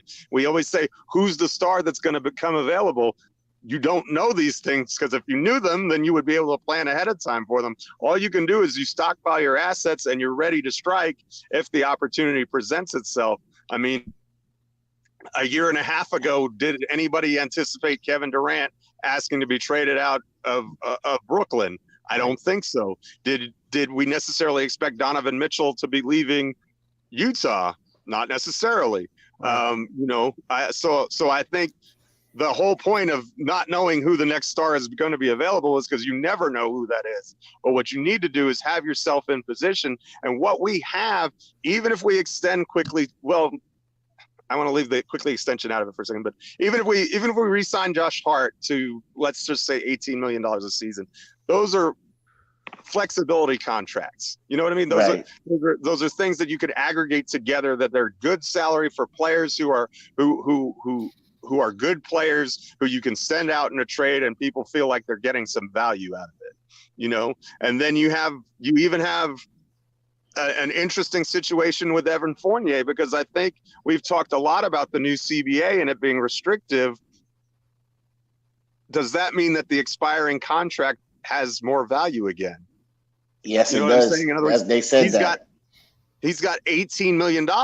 Well, if you're a team that's close to the tax apron and for the following season, and you can let $18 million off your books and get rid of a player, I don't know what player that would be, but if you get rid of a player who helps you, but yeah, we need to, like, I don't know, maybe someone on the Warriors, for instance, because they're in tax hell right now with everybody that they have, and it looks like their window is finally closing. So do you want to pay those massive penalties for a team that's the 6th seed? Maybe you do, probably not though. So if you have a chance to shed $20 million in a season and get off of a contract, maybe that's a year longer. Well, we've already discussed for 24-25, we would probably be okay with that contract as far as Right. being under the apron and everything. And Right. so you have all of this flexibility, and you have these options open, and it may be, and this is going to be disappointing to a lot of Knicks fans, it may be that the answer is, for right now, the right deal doesn't present itself, and we wait. Right. Yeah, that's a good point. But let me just add this one thing. You got to add quickly into as a tradable asset. I know you mentioned RJ Barrett, you mentioned Obi Toppin. I would throw quickly in there as Correct. well. You're right. My bad. As that, because the thing about it, and I'll get right to you, Staffer, if we do bring in Beal or any other starting shooting guard and Grimes goes to the second unit, where are you playing quickly? You're not going to pay quickly and then just play him those 12 minutes that's left behind Brunson. So then you're going to have to decide, am I signing quickly and not signing hard, or am I signing hard and trading quickly? Because if you have quickly, Grimes, and Hart in that second unit, how many minutes is quickly getting? It's not getting a lot of minutes behind Brunson. You know, so that may be why they don't get a shooting guard. We'll see. Go ahead, Staffer. Mr. Clafter, right? Basically everything I wanted to say to you, you answered it. But the one thing that you mentioned, right, with the expiring contracts, would you pick up Derrick Rose contract in order to put him in a trade so that could be a filler also too? Because because I was hold on, because I was listening to a pod earlier where they said the expiring contracts is going to be a bigger value due to this new CBA. So as you say that, would you go ahead and still pick up his option to put it in a trade? Only if the trade is right. Only if you have the trade in hand. I don't think I'm just picking up his option for $15 million just because. I don't know if you have a deal draft night or before you have to guarantee him, or where guaranteeing him to or whatever makes that deal happen, then go ahead and do it. But other than that, I would probably let Rose walk. That would be my guess, rather than just have that $15 million sitting there on the books not doing anything. Yeah, let's move on to the next player. So we did Bradley Beal, we snuck in KP, we snuck in Gary Trent Jr. Let's move on to I would really like to do, I don't know how much we're gonna get. I would really like to do Karl Anthony Towns and Lillard. And I really wanted to sneak Donovan Mitchell in there, but maybe we can if we move fast. Okay. Karl Anthony Towns, just your overall view on him. And do you think adding him to this team gives us a better chance of making the Eastern Conference Finals? And are you pairing him with Randall, or are you pairing him with Mitch, similar to the KP conversation we had? We're gonna start with Jay Boogie. We're gonna go around. Ajay, Staffer. I'll be real quick with it. I'm not pairing him with neither one of them guys. Let that baby biscuit eating dude stay right there where he's at. I don't want no parts of him at all. He got the nerve to tell everybody today, yo, I'm a set trainer. When I retire, everybody know I set trend. I'm the best shooter. He changed the league.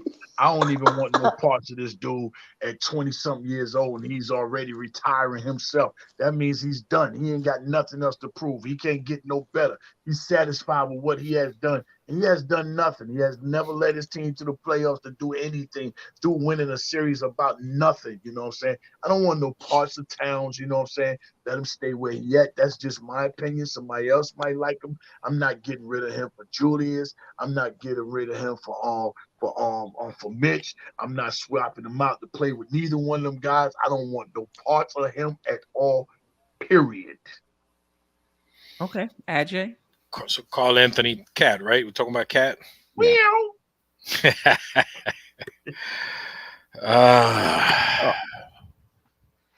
You know what? Let me just get to this real quick. Yeah, get to that. Yeah, because we didn't Danny Thomas, appreciate you. I think he asked this earlier. Would you trade Rose and Evan for Gordon Hayward? I would not. I would try to let Rose expire and Evan, see if you can offload him somewhere else. Gordon Hayward is another injury-ridden player. I'll pass on Gordon Hayward. I'll pass on 99 times out of 98. Yeah, I mean when he may have had a little something, he didn't want to come here. You know how I feel about that. Oh my God! You didn't want to come. I feel sorry for your family, AJ. Boy, you holding things to the I need Michael Jordan to do a little bit more drinking up there in that jet while he playing cards. You know, he like to play tonk. And then send something, a better package, you know what I'm saying? But Gordon, nah. I think he asked that because Gordon Hayward is on an expiring contract too. Like, this is the last year of that. He's going to make 31.5, but this is the last year of that contract. So if you're not going to make any other moves with Evan Fournier and Derrick Rose, they pretty much equals his contract. So instead of having them on the bench, not doing anything, he will get minutes. But it will be the last year. Okay. Now, I agree with you. I agree with you real quick on that right there, but I got to go back to what Queen said. Now, where's the 10th man playing at? Because we getting rid of 2 guys that didn't play. Mm-hmm. So we already got 9 with, you know what I'm saying, with Deuce already on the bench. So now what are we going to do with 10 players? Who's going to be out again? Can we move Deuce out or Josh, right? So what are we going to do with him? That's a good question. I will have to see how many games Gordon Hayward actually played, because I don't expect him to play all 82 anyway. So even though he is going to be in the rotation, a lot of his minutes are going to still be getting cut because of, you know, his injuries and stuff. So, but I think somebody would have to come out. I think, but that person would be situational and will probably get minutes given Hayward's injury history. It's just a matter of time. But I do think somebody would have to come out the rotation. And he had another question, Staff and Queen. How do y'all feel about DeRozan and LaVine? Yeah, I got a little rhyme there. All right. We probably won't get to. I have both of them on the list. It don't seem like we're gonna get to them tonight. I say no for both of them too. Like, I'm saying no for damn near everybody tonight. I'm sorry. I like what I like about DeRozan is that he's a master of the mid-range. He's very dependable with that shot. He's very clutch, so you can go to him in clutch moments to get you a bucket. He's seasoned. That's true. He's been in these high leverage games, and you need that. One of the things we've noticed, because we were a young team, some guys just faded out because they just wasn't used to playing in those types of situations, and DeRozan has that. My issue with DeRozan is he doesn't stretch the floor. So, which is fine. It's just that if you got him, then everybody else better be really good shooters. That's the only issue I have with DeRozan. But I do think the Knicks need to get older and more seasoned. And LaVine, I could take LaVine or leave it. I'm looking for guys with a little more playoff experience. But LaVine is okay. Didn't DeRozan shoot he improved from 3-point this season, didn't he? He did. He just doesn't take a lot of them. I think the volume is like 1 a game, 2 a game. I'll check that too. I think if you have DeRozan, you're going to have a Miles Turner type at the 5, and you probably need someone else other than Randall at the 4. I just because they operate in similar space, right? Yeah, and he operates in similar space to Jalen Brunson. So I just don't like the fit with DeRozan. I think you have to. DeRozan's a good player and he's older, but there's too many other machinations to the roster that are complicated to make that work. Whereas I think there are other players who, even LaVine, who I'm not crazy about. LaVine is going to be a target for the Knicks this offseason. I have a feeling. I hate the contract, just like I hate Beal's contract. And the injury history worries me, but he did play 77 games last year. The price concerns me. Like if it's just Barrett and protected picks, okay. But if you're talking about a lot more than that. I'm not real comfortable with that because I don't know. My thing with LaVine is where did he take the Bulls? Like, when did they ever do anything in the postseason? Like, and so you're bringing in this guy who, yes, he puts up scoring numbers, but and actually this year he was a better defender at the 3 than he was at the 2, which I find interesting, but and a passable one at that. But at least by the numbers, I don't know how much stock you put in the defensive metric numbers, but Right. but he was a more than passable defender at the 3 this year. But again, here's a guy who's never really won anything, and you know, DeRozan was at least in the playoffs in Toronto a bunch of times, but that team got better when he got traded out for Kawhi. That's when they actually won the championship. So he got bounced quite a bit. I was about to say, every player that we're going to talk about tonight, none of them has won anything. So you can say that about everybody that we're going to talk about tonight. None of them has been deep in the playoffs. That's true. That is true. And then I will also say, I wouldn't just blame it on that player. Sometimes you don't have the team around you. Right. You know, so I could see, like, if you look at Embiid, I think that's fair.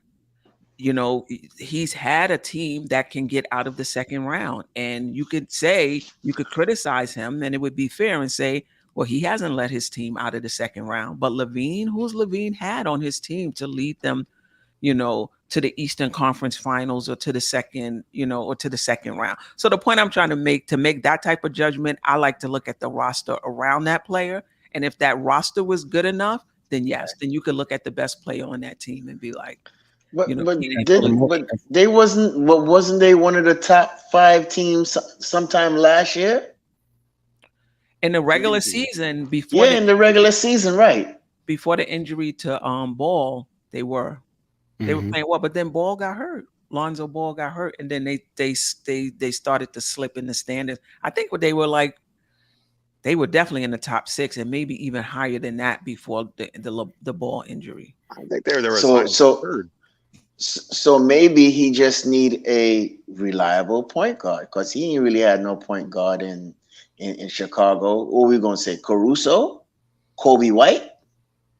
So if you watch the dynamic where they have LeVar Ball and they was up there in the Eastern Conference, it will make you think he probably can come over here and shine too. But I don't think it's gonna work just because he already had experience with Tom Thibodeau in Minnesota, and he traded him out. So, that's true. It could be a good fit, but I don't see the relationship between Thibodeau and Zach really working out. Well, wasn't that the Jimmy Butler trade? So I mean, the Jimmy Butler is like Tibbs' like mascot. You know, so was there? I honestly don't know. I'm asking: was there a legit friction between LaVine and Tibbs at the time? I know. I mean, it didn't get on, but I didn't. I mean, know. if he was that good, I don't think he would want to trade him unless he was on an expiring contract. I think the issue was similar to where we were last year, or maybe the year before, where you got proven player and you got young players. And if you feel like you're playoff ready, you're not trying to wait for LaVine to develop. Trade him for somebody like Butler who better fits the timeline. I think that was the issue. Yeah, and I have to agree with you too. That's probably how Tom was thinking. He's familiar with Butler. He coached him in Chicago. So why not bring a dog over here to show these young guys like Cat at the time and whoever else he had on his team? Start squealing. and going back to that, and complaining. I was about to say, going back to that, this is how all this started. You named Cat, like he's soft. Like that's the reason none of us probably do want him on this team. Like but that's how he's still soft. This is one thing I will say. This is what I will say. Somebody could be soft at one time and not soft, you know, and get a little harder over time. But the other thing, the point I really want to make is just because somebody played one way with one team doesn't mean they're going to play that way with you. We look at Aaron Gordon and how he played in Orlando and how he's playing with Denver. So guys in different situations with different teams around them, sometimes you get a better version of that player. Now, I'm not saying that I would trade for Karl Anthony Towns. I'm just saying this in general, because the same thing with Brunson. We didn't know Brunson was going to be this. I agree. When we traded for Randall, we didn't know Randall was going to be this. Sometimes you get guys on the come up, and when they're in your system, they get better over time. But I think differently if Tom Thibodeau was the coach on his team. Like he coached Cat before and they butted heads before. So I don't see him coming to this team and playing any different than he did when he was in Minnesota. Like I can see if the culture was a little different. If we didn't have Tom Thibodeau and Cat was just coming to a completely new situation that he never dealt with before, I would totally agree with that. But since Tibbs is the guy here, I don't see Cat coming here at all. Just because the Tibbs is still here. Why would he? But he's not a free agent though. He wouldn't even have a choice. Right. It would be a trade. But I hear what you're saying. But I also think Tibbs wouldn't want it. And I think after that Cam situation, I would think that they're more lockstep in terms of, with the type of players that can play for Tom. If they brought Cat in here and Tom Thibodeau didn't play him, that would be crazy. No, he would play him. No, you have to play him, man. You get fired, bro. Yeah, you had to. Well, I think you have two different Nick memes that play here, because the first one is you have the CAA meme, right? That's who represents Karl Anthony Towns. Right. So every CAA player automatically is coming to the Knicks, whether we want them or not.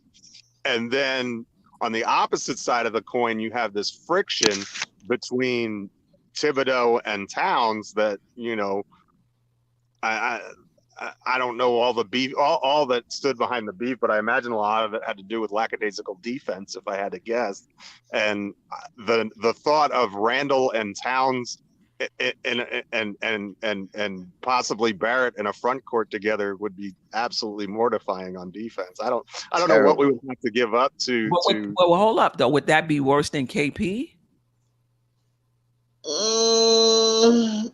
That's a good question. That's why you're Boy. That's why you're there. I don't really want KP either. Does that make any difference to the? No, but I'm saying though, do Cat average at least 1 point something block or even a block? Because Porzingis does. He averages about a block. He's a shot blocker. But just because you can block shots doesn't make you a good defender. He's a bad rebounder. Yeah. What's his rebounding? One that can't play D and the other one won't play D. Right. Because Cat can play D if he wanted to. He doesn't want to, it seemed like. But I think that would change with under Tibbs. I would be okay with it. It's not something I'm banging down the door for. But if it happens, I wouldn't be like I was when we signed Kemba Walker. I would, I was going crazy. I would be okay. Let me see. Rebounds. Kemba was a lot cheaper though. That's for sure. Cat's an expensive. I mean, he's very expensive. Queen, why are you looking that up, man? Listen, get him, AJ. Get him, AJ. I know what's I got a serious problem, man. Get him. Less than half the people in here have hit the like button. That doesn't make any sense. Like less than half. We're like at 48% right now, man. We're like Mitchell Robinson shooting free throw percentage. Get them likes up. Ouch. Come on, man. Hit the like button, man. Come on. Like we like there's 162 people. Yeah, come on. It's going up right now. But let's hit that like button. You guys, that's a way to support the channel. Appreciate you guys in the chat being active. That helps as well. But hitting the like button helps also. It helps, guys. It encourages us when we come here every Thursday. There are two things that we look for. There are three things I look forward to. We talk to each other. We talk about the Knicks. Then the interaction, the stuff going on in the chat, and the like button. And y'all, mostly the like button for AJ. Yeah. But come on, man, hit that like button. See, I said that we went up 20. Come on, let's get it. Let's hit it some more. Come on, let's go. I want to say this about Karl Anthony Towns extension. It doesn't start until the 2024-2025 season. It didn't even start yet. It didn't start yet. So next season is $36 million. That's Cat. And they soon gotta pay the little young boy Edwards. So Yeah, so they're probably trying to get rid of him. But listen, that's what it is. Mm. That's what it is. All right, so we got I'm okay with Karl Anthony Towns. I'm not beating down the if we get Karl Anthony Towns who's taking the next step, like on his way up, like we caught Randall, like we caught Brunson, that's a different story. But the Towns that we've done so far, I could take it or leave it. What's the package he's sending out for Towns? I really would be surprised if they send Randall to Minnesota. If they're going to trade Randall, I would think it would be to somewhere like New Orleans or Los Angeles, but to Minnesota, I would be real surprised if they traded Randall to Minnesota. And if not Randall, who's going out in that trade? Honest question. I don't know, because I think they're going to be looking for a Rudy Gobert-ish kind of return to kind of recoup the assets that they gave away. So they're not going to want Mitchell Robinson. Yeah, because they got Gobert over there. That's why. Yeah, that would have to be a 3-team trade unless you're going to send RJ Barrett, and I don't see RJ Barrett and Towns getting them. Not Towns. Edwards. I don't see Edwards walking with RJ Barrett to Towns. A lot of people forgot that, Steph. No, not me. Yeah, Jarrell, I didn't forget. I know AJ. I did. When it comes to personal growth, I didn't forget. He won. We want RJ to take that last shot. I didn't forget that. Right. It has to be. I don't know. I think Towns he helps us more at the center spot. But does he want to play center? No. Can he has the potential to play defense. Is he willing to play defense? Because he's a guy that likes his versatility. And I still think, I think all of these centers who like, oh, I don't want to play center. Look how the game is being played now. This is not the 80s where if you're a center, they throwing you down in the box and that's where you're staying. If you're playing center nowadays, you're roaming, you're out in the free air, you're not crowded. So you can still play the game you want to play at the center position nowadays, right? That was the complaint with Anthony Davis and Porzingis. They didn't want to be stuck at the 5 position, but the 5 is being played, differently. The only thing I would say about Towns is if he was to ever maximize his skill set, he would be a beast. Yeah, he would. Dangerous. Because his skill set is off the chain. Right. He'd be one of the best players in the league by far. Absolutely. And I'm talking about on both sides of the floor. Mm-hmm. He would be one of the best players in the league. No doubt about it. But he's the number 1 pick for a reason. I don't know if we can count. I mean, that's kind of where we at with Randall, right? I mean, I say the same thing about Randall. I'm like, wow, if Randall maximized his skill set game in and game out, he would be one of the best players in the entire league. No, it wouldn't even be a question. That's how talented he is. And I think it's all NBA 2 out of 3 years is confirmation of that. Right. The league recognizes it. Right. All right. Anybody else on Karl Anthony before we try to squeeze in Dame Lillard? I'm good on Cat too. Yeah. Everything that Jay Boogie said, I'm with it. Pretty much. That's good policy, by the way. All right. Let's talk about Dame Lillard. And I take it that 2 years ago when we was talking about Dame, he was just too old for where the Knicks were.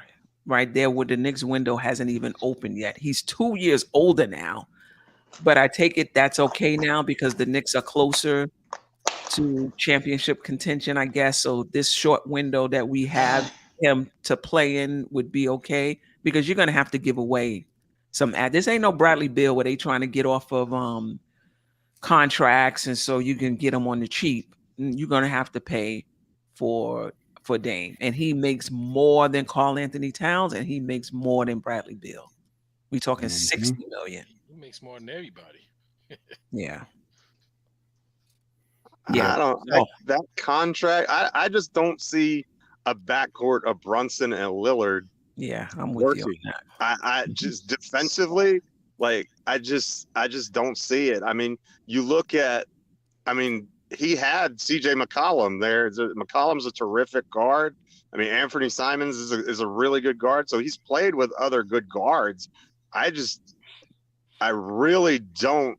Lillard is a fantastic player. And if we didn't have Jalen Brunson, sign me up. But I don't know. I think he ends up in Miami if he ends up going somewhere, to be honest. Mm-hmm.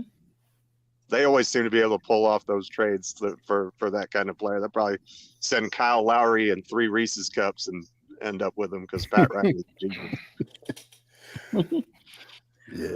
Yeah, that's the issue too. Dame and Brunson playing together. That's the issue I have. I would like to, if we're going to spend that type of money, I would like it on the wing. But like we talked about in the beginning of the show, who are these players?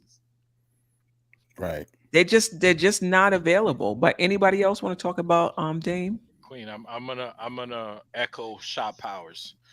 I'm good on Dame. He's a great player, but he's a point guard, and we already have a point guard. Mm-hmm. Right now, we need a backup point guard. You know, if Dame, we need a backup point guard who's not going to cost $60 million. Somebody's going to be willing to come off the bench for 15, 16, 17 minutes. Mm-hmm. We don't need another point guard. We don't need another small guard. That's we're good. Yeah, I agree with that. Anybody else on I'm good on Dame. So it's more about the fit, right? Not him as a player. Right. Great player, great player. Like you said, if we didn't have Brunson, yeah, bring on Dame, but it's not a good fit. Right. And look how let me just say this. Look how much Brunson has grown. Because we talking about Dame. Dame is not a fit with Brunson. And we're not even thinking about replacing Brunson with Dame. Like that's just how far Brunson has come. Jermel's point guard. We didn't get rid of him. Hey, man, we've come a long way in a year. We've come a long way. Let's just say that. But look at it though. How old is Dame and how old is Brunson? Dame's is about 78 years old in basketball years. I think realistically they're about 5-6 years up at all. You know, when you look at, you know, I said it before. I think Brunson had a lot with the Dallas Mavericks going to the playoffs and doing what they did last year. Because look at them this year with Brunson over here, and then look what we done. You know what I'm saying? Compared to what they look like now, and then you gotta. I mean, the guy is improving everything. You know what I'm saying, against what the naysayers were saying at this here point in time last year. When they was thinking about going to get him, don't go get him. He too small. He don't play no D. And then when they gave him the money, oh man, they gave him too much money and blah, blah, blah, blah. And they didn't care about his contract going down. They just, only thing they cared about is just, no, we don't give him, he ain't this, he ain't that, you know. Now look what happened. Mano came here, he don't let us, you know what I'm saying, until, you know, 10 games away from having a parade in his very first season. He already done recruited his man Josh. You know what I'm saying? You know he's going to be able to recruit some more guys. And then you can just tell how, you know what I'm saying, how the FIBA team just gave him the Spalding and built a team around him. They gave him his team. So all you got to do is follow what the FIBA guys is doing on what type of guys they're building around around Brunson. You're not going to get those same guys because some of them guys is up on the big contract, but put them same type ball players around him as they're putting around him to go represent for, you know what I'm saying, the United States. That's what you do, you know what I'm saying? So this guy here, man, they don't gave it to him, man. I'm not putting anybody in his way. I don't said it before. I'm gonna stand on it. We got the best point guard in the East, man. All hands down, point blank. Next year, he's gonna be the starting point guard for the Eastern Conference. You know what I'm saying? Or the Western Conference. It depends on whoever makes the pick. But you know what I'm saying? His votes are gonna be real high come next year. As long as he continue on doing what he's doing, you know what I'm saying? Man, we got one cooking right there. and give him a chance to recruit. His say-so going to mean a lot inside that office. They're not going to treat him like Julius and bring people over here without having a conversation with him.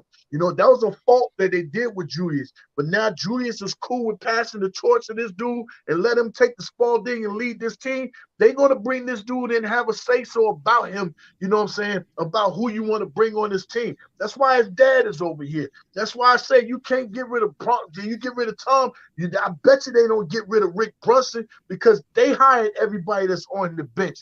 Tom didn't bring nobody over here, man. So with this guy Brunson, man, you just got to put the right pieces around this guy and let him continue on, you know what I'm saying, and let him start cooking. Because he already don't season the city already up. He seasoned everybody. Wait, what kind of season you want? You know what I'm saying? Larry's, you want some Goya? What you want? What kind of season you want? He don't put it out all year long. Now he ready to cook. Put the right pieces around him. Don't waste his contract that he's up under now. Because when this one is up, you know what you got to do. You got to go all the way. I mean, go get that concrete, break the concrete up, go up under Madison Square Garden, get some of that money out. Of like they went that dude training day and went inside his living room. They pat on the foot.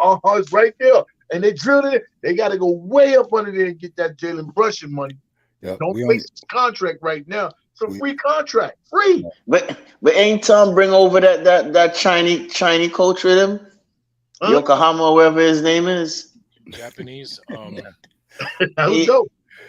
I think so, yo. I think once one of the coaches left, right? Or was he there from the beginning? I think he was there from the beginning. Yeah. The J Boogie. It's Kenny Payne that left, right? Kenny Payne, Woody, them guys. Woody. They got other coaches. I don't trust none of them guys. Say if Tom got sick, say Tom had to miss 5 games going down the stretch, say with the COVID, and we was 1 game, we was 2 games out of contention on making the play. I ain't trust none of them dudes at the head of the Knicks. You still don't trust Othello Harrington after all this? Othello Harrington? I don't trust none of them. Yeah, the J Boogie's point, man. We only got 2. We have to realize that we only got 2 years with Brunson left. Yeah, because he's opting out. He's definitely opting out. Yeah, he gonna command the max. He gonna command the max coming up, and the year after that. After that, we're not gonna have Brunson unless we sort of house at him. And under this new CBA, the way it's shaping up, basically you got to have 2 stars on the team. That's it. Everybody else has to be role players. And I don't think they're going to be these 18 or $20 million role players as well. I think the salary is going to start going down. You know, you have 3 stars on the team. I think those days are over. Squeezing out of the middle class is about to happen big time, isn't it?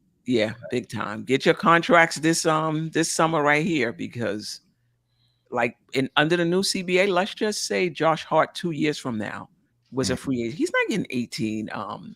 No, he's not getting $18 million under the new CBA. You just can't afford to get it. Yeah, you just can't afford. So I think throughout the entire league, it's going to be reset. Other than your 2 top players, I think the salaries are going to reset. Let's talk about Donovan Mitchell before we get out of here. And listen, before everybody click off and the next, we see 154, it goes down to like 98. There has been talk that the Knicks. Whoever's jumping off, man, hit the like button on the way out. Hit on the way out. We already went down. We'll take it on the way out. Right. We went from 154 to 152. She said it. Just like that. But listen, there's been talk, first of all, that Donovan Mitchell. I still watch the Cleveland sports show. I think those guys are funny. Yeah, Queen. Oh. Yeah. That's a trader on the low, y'all. I don't know. Gerard, you know, man. Listen, we gonna lose Queen, man. Your Knicks Nation gonna lose. I'm gonna get on the show too. I'll be like, hey, yo, get out the chat, Steph. Get out the chat right now. But basically, I think Donovan Mitchell said something recently about the Knicks, and so they're basically saying it's just a matter of time before Donovan Mitchell is out. They don't think he's going to re-sign with Cleveland, so he has next year. Mm-hmm. He's under contract. I think the year after he's under contract as well. So he's two years under contract. But that second year is where you really need to move him if you know he's not going to resign, right? But what I'm hearing them saying is that they may consider moving him this summer. I don't really see that. Wow. But the question is, as Knicks fans, would you revisit a Donovan Mitchell trade if he were to become available? I can go real fast if you want me to, Steph. Like, I know we trapped on time, but yeah, of course. Absolutely. Yeah, we got to. I think if the door is open again, yeah, of course we go after it. But if it's not open, then don't worry about it, and we can go another direction. But if the door is open to get him, then yes, we should definitely revisit it. No concern about the like there was concern about a Dame Brunson backcourt. There was concern about a Brunson Beal backcourt. No concern about a Brunson. He plays big. He actually might be. He's shorter than Dame and Beal or whatever, but he actually plays bigger than both of them, and he makes a lot less money than both of them too. I'm still concerned about the defense in that backcourt, but I think it depends on the price. I don't want to pay a Danny Ainge price, but if you're sending RJ Barrett out and maybe some protected picks, I don't know. Do they want quickly? I mean, they might. I don't know. But if it's, I don't know, if it was some kind of a package where it was quickly and Barrett and like I said, a couple of picks, but not all of them, I'm willing to give it a shot. I mean, Donovan Mitchell is really, really good. He can shoot it without question. I do worry about the defense. I think we would probably need in the long term to change up our four. I think Mitchell Robinson becomes essential with that lineup. I don't think you can move Mitch anywhere. And I think we would definitely need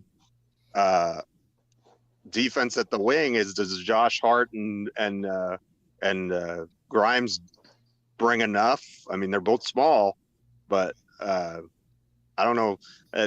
What do you think the package would be to acquire him from Cleveland? Just it's point blank question. I think it would be a big package because they would want to recoup what they lost. Exactly. Bringing him here, so it would it might be similar to the initial package, even though I think they would. I don't know if they would be as hard ass as Danny Ainge was, but they're not going to give him away either, know. So I would say probably RJ and Quickly and Obi and some picks. I'll say that. Yeah, I don't think 2025 and probably 2027. Yeah. Would you do that? You said OB, RJ, IQ, and 2 first, right? Yeah. I'll do it. I'm doing it. They might even want 2 first. But I would do it. I do it. Yeah, I'm doing it too. Yeah. Jeffrey, I mean, you're right. The defense in the backcourt is going to be a problem, so that's why we're going to have to spend some money. With the 12 mid exception again on a small forward, right? So and there's small forwards out there. He might be a veteran, he might be a young guy. Cause you still got Jay Crowder as a Torrey Craig, couple other ones that could probably help us, in that position. But I'll definitely go after the Donovan. I have no problem with him coming back here. But this is my thing, right? And I don't know if it's the same people that we was watching Queen, because I glimpsed over it too. And what Donovan said was he was at Game 3, and the crowd was just electric. He was just stunned. So for Cleveland to get all in arms because he said that and just want to trade him away because he said, I think it's ridiculous. Why are you all in your feelings? The man asked him a question. How was it playing in Madison Square Garden? And he answered the question. So because he said that, y'all ready to kick the man out? I'm like, yo, that don't make no sense. But hey, if Donovan want to come here and he can force his way out here, come on, son. Gladly with arms. Like, come on, Gladly with fight arms. out. We just gotta solidify that small forward position with some defense and good shooting. So I'm good with it. I'm gonna ask this question, and Boogie, when you go, if you want to address it, you can. Will Brunson be able to be Brunson with Donovan Mitchell on the team? Because both of those guys seem to work best with the ball in their hands. They're gonna have to play off each other. For me, Not go me, go you, go.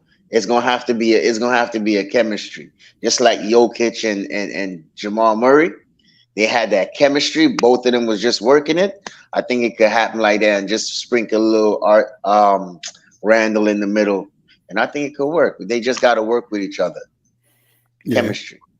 I think it's about chemistry, and Darius Garland works better with the ball in his hands also, and they made it work. So, yeah, I don't see why it wouldn't work here either. Boogie, your thoughts on it? Yeah, those are two very high caliber guys. They'll figure it out. They'll know how to make it work. You know what I'm saying? And then Brunson is already experienced at playing off the ball with Luka. Luka cannot play without the ball. Right. So at times when both of them played on the court together, Brunson used to play on the wing.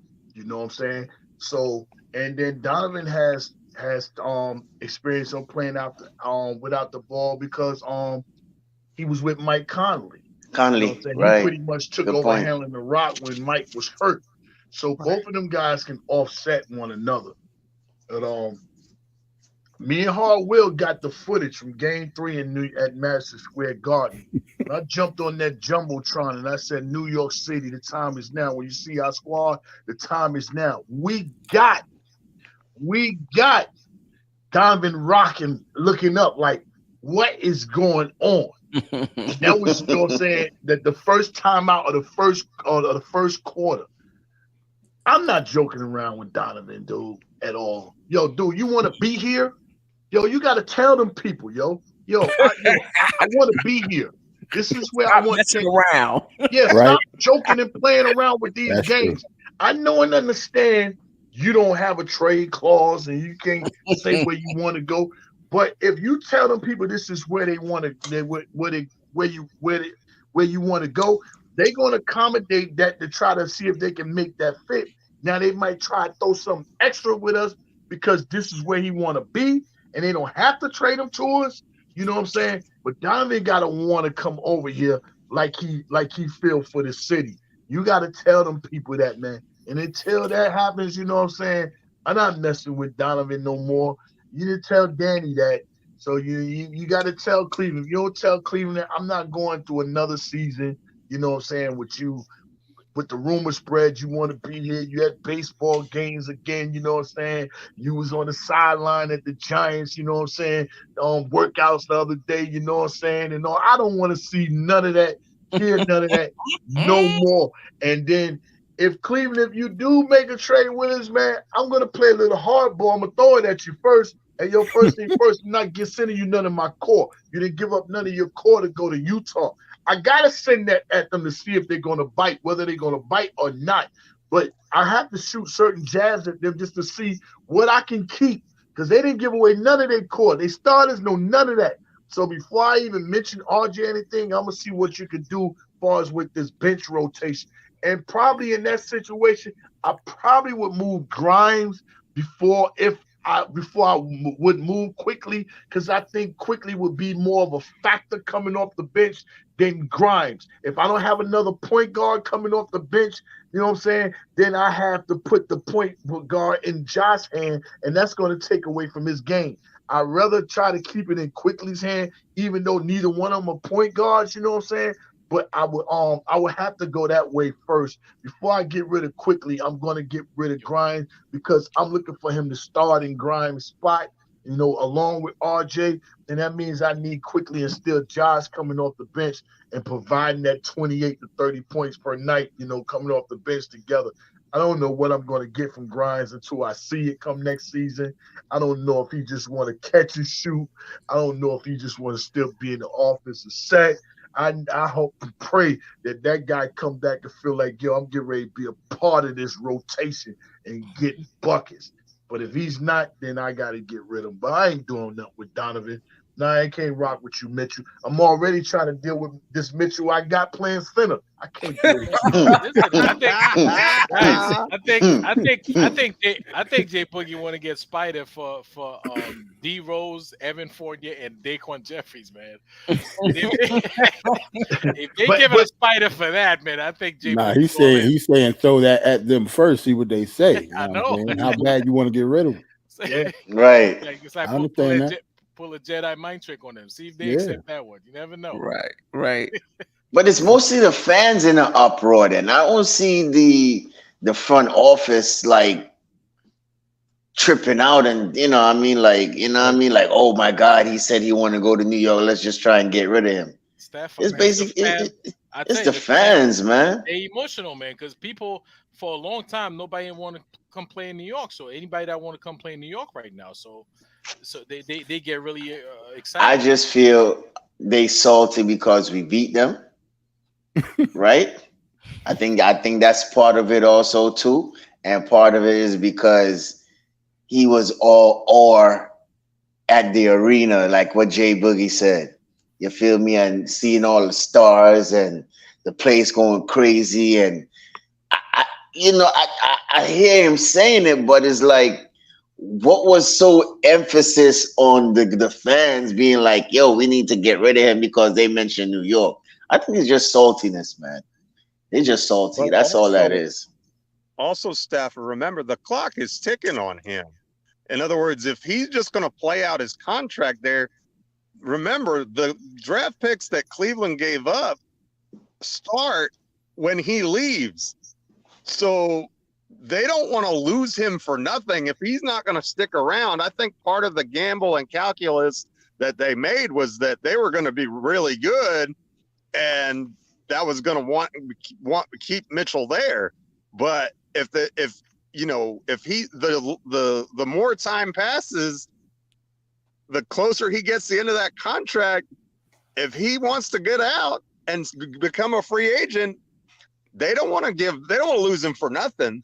So the clock starts ticking on them, and then don't think that front office is not, all those front offices are thinking 2 years in 2-year windows. That's how their minds work. They're not just concerned about this season, they're concerned about the next season as well. And so if you're talking 2-year windows, you've got to be thinking, okay, where is Donovan Mitchell's head at? Is he totally committed here? Is this our ceiling as a team? Are we a first round out as presently constructed? And if that's the case, what avenues do we have to improve the team moving forward? Obviously, Mitchell is their best player. What are you getting for Jared Allen? I don't know that it's all that much. I guess you could trade Garland, but I mean, again, he's one of your better players, and I think you have more likelihood that he's going to stick around than Mitchell. And so that's got to be part of their calculus too, and that's why the Donovan Mitchell conversation isn't completely dead, because the Knicks beat Cleveland and Mitchell saw it, and Mitchell in the back of his mind is probably saying, is this the place I want to be? Or can I go somewhere else? Can I go home? Can I go home and be a part of that? The not unprecedented. Remember what Kevin Durant did when the Oklahoma City Thunder got beat by the Warriors. Where did he go the next season? Warriors. He went to the Warriors. So it's not unprecedented. If you can't beat them, join them. And maybe that's what Mitchell is thinking. This is very, very like real business-minded point in time of basketball within the team that we like and we rock with so much. And reason why I say that, because really the Dallas Mavericks, what they did towards the end of the season really put us in a washing machine and spin us. We spinning right now because we have no picks at all. We have no first rounds. We have no second rounds. So when staff said, the fan base, how we act and react and everything, that's true. But if Leon doesn't block all of us out and focus on what he think he need to do for the Knicks, he's going to strike out. He cannot go in there trying to satisfy us as fans because we're so split right now with our own opinions about everything, whereas he trying to satisfy one part and it doesn't satisfy the. Leon needs to do what he feel like is the best move for the New York Knicks and then let the fans deal with it instead of you trying to deal with the fans. That's the most important thing right now because, again, I don't know how many coaches could have came in that wasn't, tied up and could have done what Tom did this year coming off a losing season and got us to the point where we are now.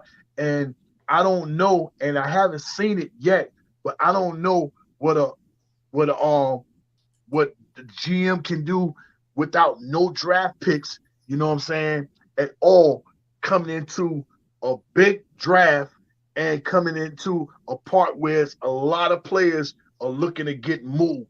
So, I want Leon to focus on what he got doing.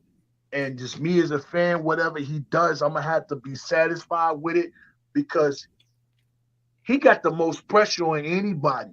First, it was Tom. Tom did with it. Now all the pressure is on Leon.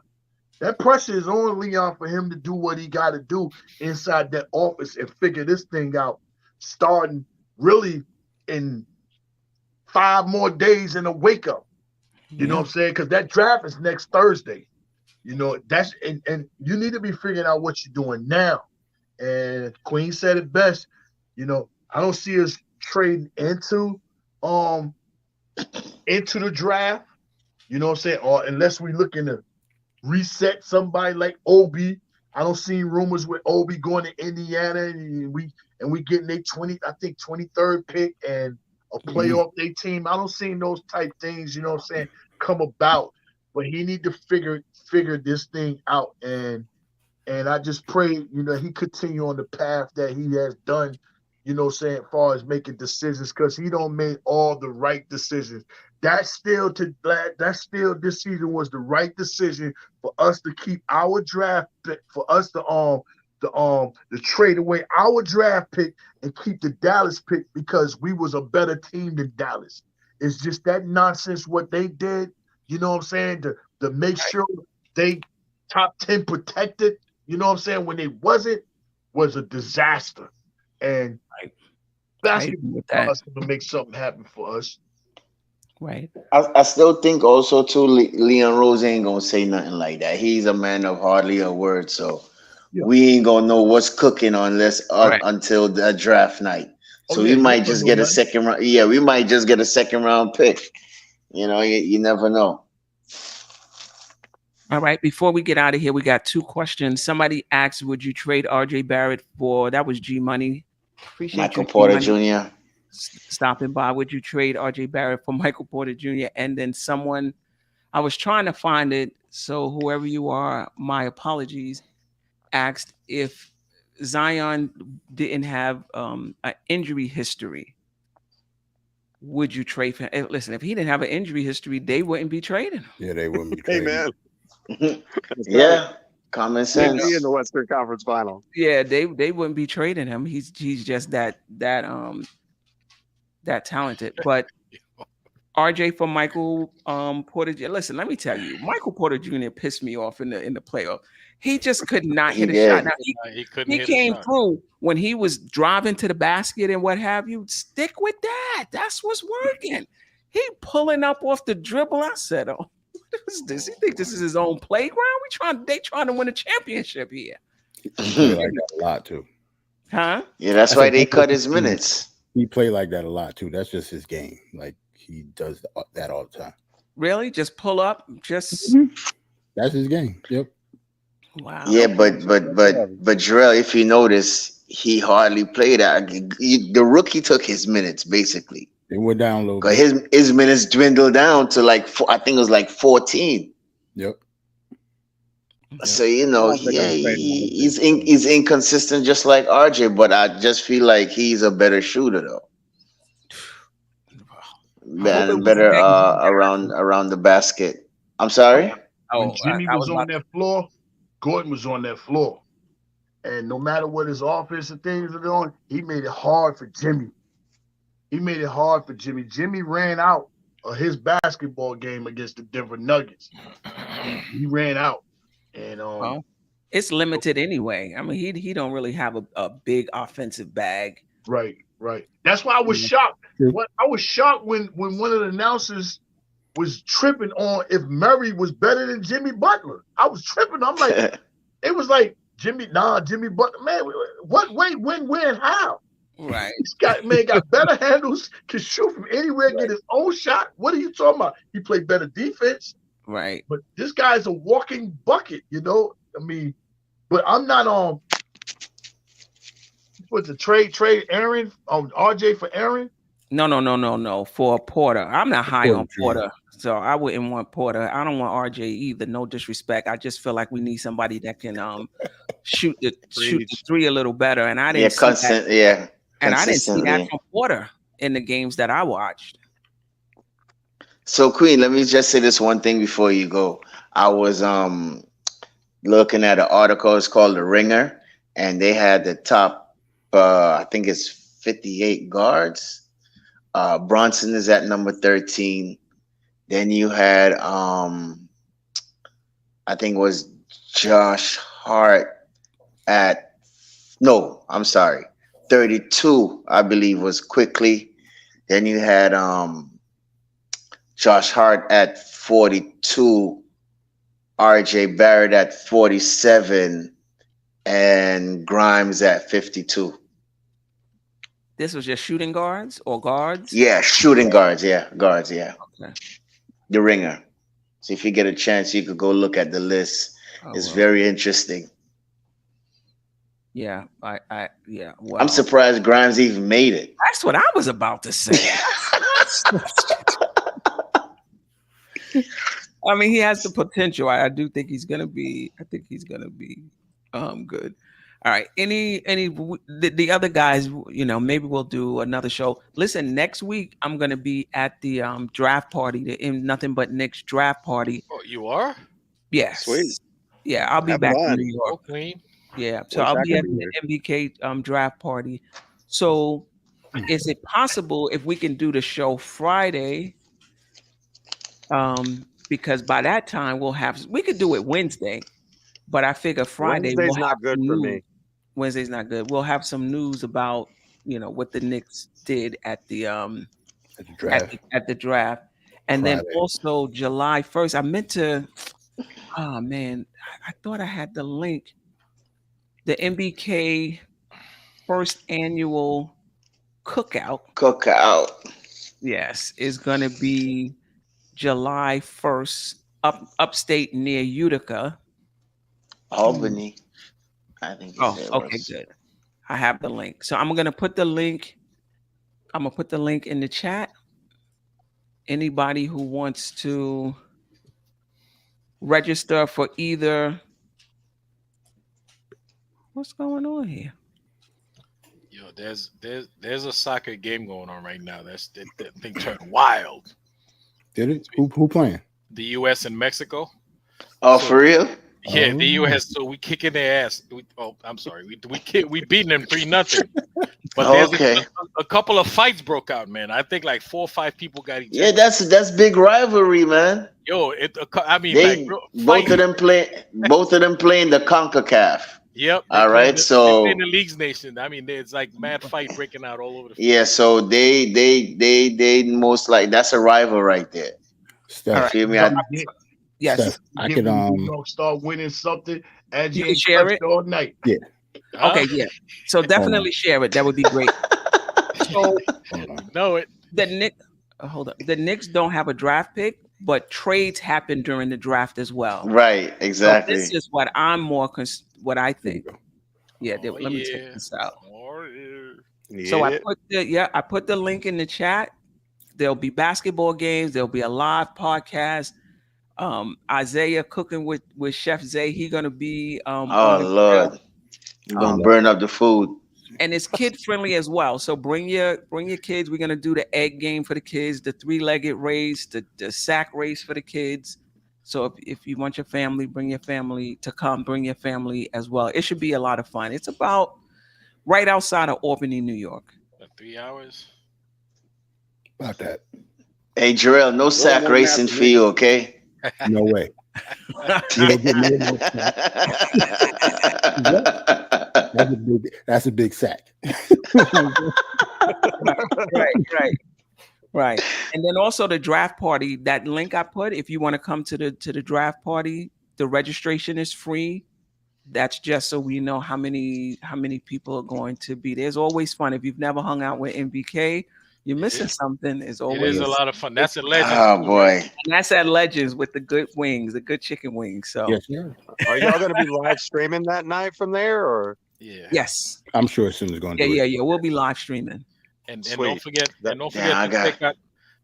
to check out the Queen's podcast, y'all. Matter of fact, I did one today, All Things Julius Randle, where I talked about with Julius Randle. I know Jay Boogie and Freezy talk about him as being his role needs to be the enforcer, but I see him as the finisher. Basically, he's not the guy that's setting other people up. He's the guy that's being set up. And I talked about what I was impressed with this season. You know, just him rebounding from that 37-win season. So I talk about that. I talk about his playoff performance, some of which you've heard here, but you know, I've kind of clarified my thoughts a little bit around the playoff performance and the injury. It's a pretty good podcast, but I did it today and I didn't upload it. I wanted to upload it. Okay, afterwards, as soon as we hang, I'm gonna upload it. And wherever you get your audio podcast, whether you use that's my lunchtime listen. Spotify. Me too, Clafton. That's my lunchtime. Whatever you use, it's the Just Nicking It audio podcast, just like the name of this show, the Just Nicking It podcast. And the downloads are important, so y'all click on it. And the downloads are important. Even if you don't listen, I want you to listen to it. But even if you don't listen to it, download it. Okay, that definitely helps. Any last words? Yeah, Mr. Clafton, when is the newsletter coming? That Queen, anytime she wants it, I'll write her a newsletter. Oh, you talking about for here? Oh, we could do that anytime. Yeah, so look out for a newsletter, man. Jeffrey is gonna put everything together, so y'all can have a good read also too. Yeah, and you have a website already. You want to talk about it? Sure. I have. It's Happily Ever Clafter is the name of it. It's on WordPress.com. It's Happily Ever Clafter at WordPress.com. I blog every day. It's not always Nick content. It's a lot of different stuff. I have a bunch of basketball articles though, and I'm a Jets fan, so there's Jets articles on there sometimes too. And so I think, but I did an article on the finals. It's just a bunch of silly stuff, and there's got some memes to make it fun, and just my takes. And if you want to see me be wrong about stuff, it's a good place to check it out and have a laugh. So right, because you're not going to catch him wrong on this show. You're not going to catch him wrong on this show. So if you want to catch him wrong, read the blog. Any last words? For real though, do you want a newsletter, and how would we distribute it? Like, what if you want to do that? Yeah. Talk that off the air. Yeah, it would be through Substack, and then people would sign up for it, like an email list, and then it'll automatically go to them. Well, I'll tell you what I'll do, and this is a conversation for afterwards. Why don't I write a sample, and I'll email it to you, Steph, Okay. and then you can see if you like it, and then we can go from there. Listen, if it's good enough for you, it's good enough for you. You know, I want people to be creative. I don't want to be, you know, looking over it. Oh, this is not appropriate. This is if it's good. I mean, you're a part of the family, and this is what you want to write about. I'm just happy to read it, but I'm pretty sure it's good enough. I have a last word. Yes. So Miami eliminated us, so I was happy to see them. They getting their butt whipped.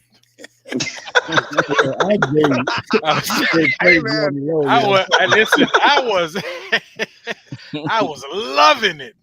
Yeah, yo, RJ, it's funny that you say that, right? Because you know I just moved from Miami to here, and I got friends on Facebook, so it was a back and forth. I'm talking about slugfest, words throwing. Oh my God! Oh, at least we still beat y'all, and this and that and the third. But I'm like, but win a ring.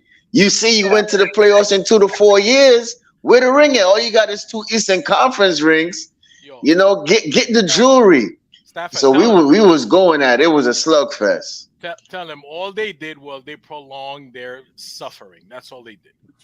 We got over it real quick, but they just dragged it on and just to get hurt in the end. All right. Man, I lost friends through this argument. I'm trying to tell you. Oh wow! I got you with Ajay. You with Ajay. Y'all real intense about it. I know, right? I got a last word. It's a net too, zero, man. Queen. You ain't lose nothing. Listen, I was happy to see Jimmy Butler face looking all sad, looking all defeated. I was happy to see that. All right, go ahead, Boog. Yeah, I got a last word too, but this is not my last word, but containing to what them two guys, it won't be right if I would tell you. Yeah, shout out to Jimmy when he got on that play, because there's nothing else I can do. I only want to be with you. Take your soul, dude. Take your soul. Where's playoff Jimmy? Yeah, but that's not my last word. My last word go to y'all, anybody that's within y'all family, anybody that's in the chat, anybody within y'all family that's in the chat. I just want to send a special congratulations to anybody that did any graduating. I don't care if it was from daycare, kindergarten, from public school to junior high school and the high school. Once you graduated all those things, salute to you. And if you graduated high school, it don't start there. That's a new beginning. If you go on to college, you know what I'm saying, you graduated from college, congratulations. Live your dreams and, you know what I'm saying, and prosper. Just always know you're your own roadblock and can't nobody stop you from doing what you're doing but yourself. So I just want to shout out to all the graduates, you know what I'm saying, and continue on prospering and doing what you're doing and be successful in your own vision and your own life and nobody else's. Salute, salute, salute, 3 capital S's. Thank you, Queen, for having me hanging out with y'all on another Thursday. And like I said, even when the NFL season starts, this is going to be the best show on Thursday nights. Amen. Yeah. And shout out to my nephew Elijah. He graduated last Saturday also too. So that's what's up. Blessings. Right. That's awesome. And the coolest 718 said his daughter graduates on the 26th. So congratulations to her and you. Yeah. Let's go. You know, what's up. And everybody that's making that happen. Yep. Listen, Jarrell, Jeff, Boogie, Ajay, Staffer, there's no show without you guys. There is no show without you guys. And, you know, I do this for the community. I do this because I just like chomping it up with the Knicks. And having you guys on there, like when it's time to come on, I'm not like, I'm gonna be on here talking real long and talking real, you know, I just come here. I'm just super pumped up because of the chemistry we have, and it's just a good show, and the energy is really, really good. So thank you guys for hopping on with me every week. We didn't even get to, so I think I might go Tuesday and Thursday, but Tuesdays, I think I'm just gonna do like an hour and a half. I'm gonna just really try to do something. How about Tuesday just a pop up? If you want to do it, just like, you know, they get the notification, we jump on. Just do a pop up. Yeah. You know, no promises, but it may happen. We might do some Tuesday pop up shows. Okay. Yep. All right. The Tuesday pop up shows could be just what we got left over. Yeah. Right. Yeah. There's a lot of stuff we can talk about. Yeah. Because how much time did we spend on Beal? Right. Then they snuck KP in there. Then they snuck Gary Trent. Gordon Hayward. Who else? Right. There's a lot of questions in the chat. I like that. Gary Trent Jr. Yep. Right. And the next thing you know, Karl Anthony Towns, it was like 11:30. Look, and we didn't talk about Zion at all, and that's what everybody else is talking about. We didn't talk about Brandon Ingram because there's talk that the Pelicans may have to get off one major contract. That could be McCollum. I don't think they're going to be able to move off of Zion, even if they wanted to. Yeah. I doubt they're going to want to move off of Ingram, but they got to move off of one of their contracts. So that's what the rumor is. We didn't talk about LaVine. We talked a little bit about DeRozan. Yeah. And Chris Paul, we talked about him last week. I think he's going back to Suns, to Phoenix, and we got Brunson. So yeah, but Queen, that's what you call chemistry. We could do it like that. Ain't nobody can do it like us. Right, that's true. You know what I mean? So and shout out to the panel, man. Yeah, hit the like button on the way out, folks. On the way out. That's right. Yeah, and I'm gonna have to change my extra video because Fournier probably ain't gonna be on the team. Gotta update that. I got it. Yeah. We're gonna revamp in the new season. I mean, just like how they change, we gonna change too. Queen, listen, man. You ain't bad. So some of these podcasts, man, I see the intro still got Kemba Walker on them things. You got Derrick Rose in there. Derrick Rose ain't playing in a year. This is this is a tribute to you, Derrick Rose. We're gonna keep you in there until you actually off the team. Right. All right. Until next time, family. Peace and love. Sister, you one of a kind. Yes. Sister, it's time you That's shine. Don't so. Where you at? Don't so.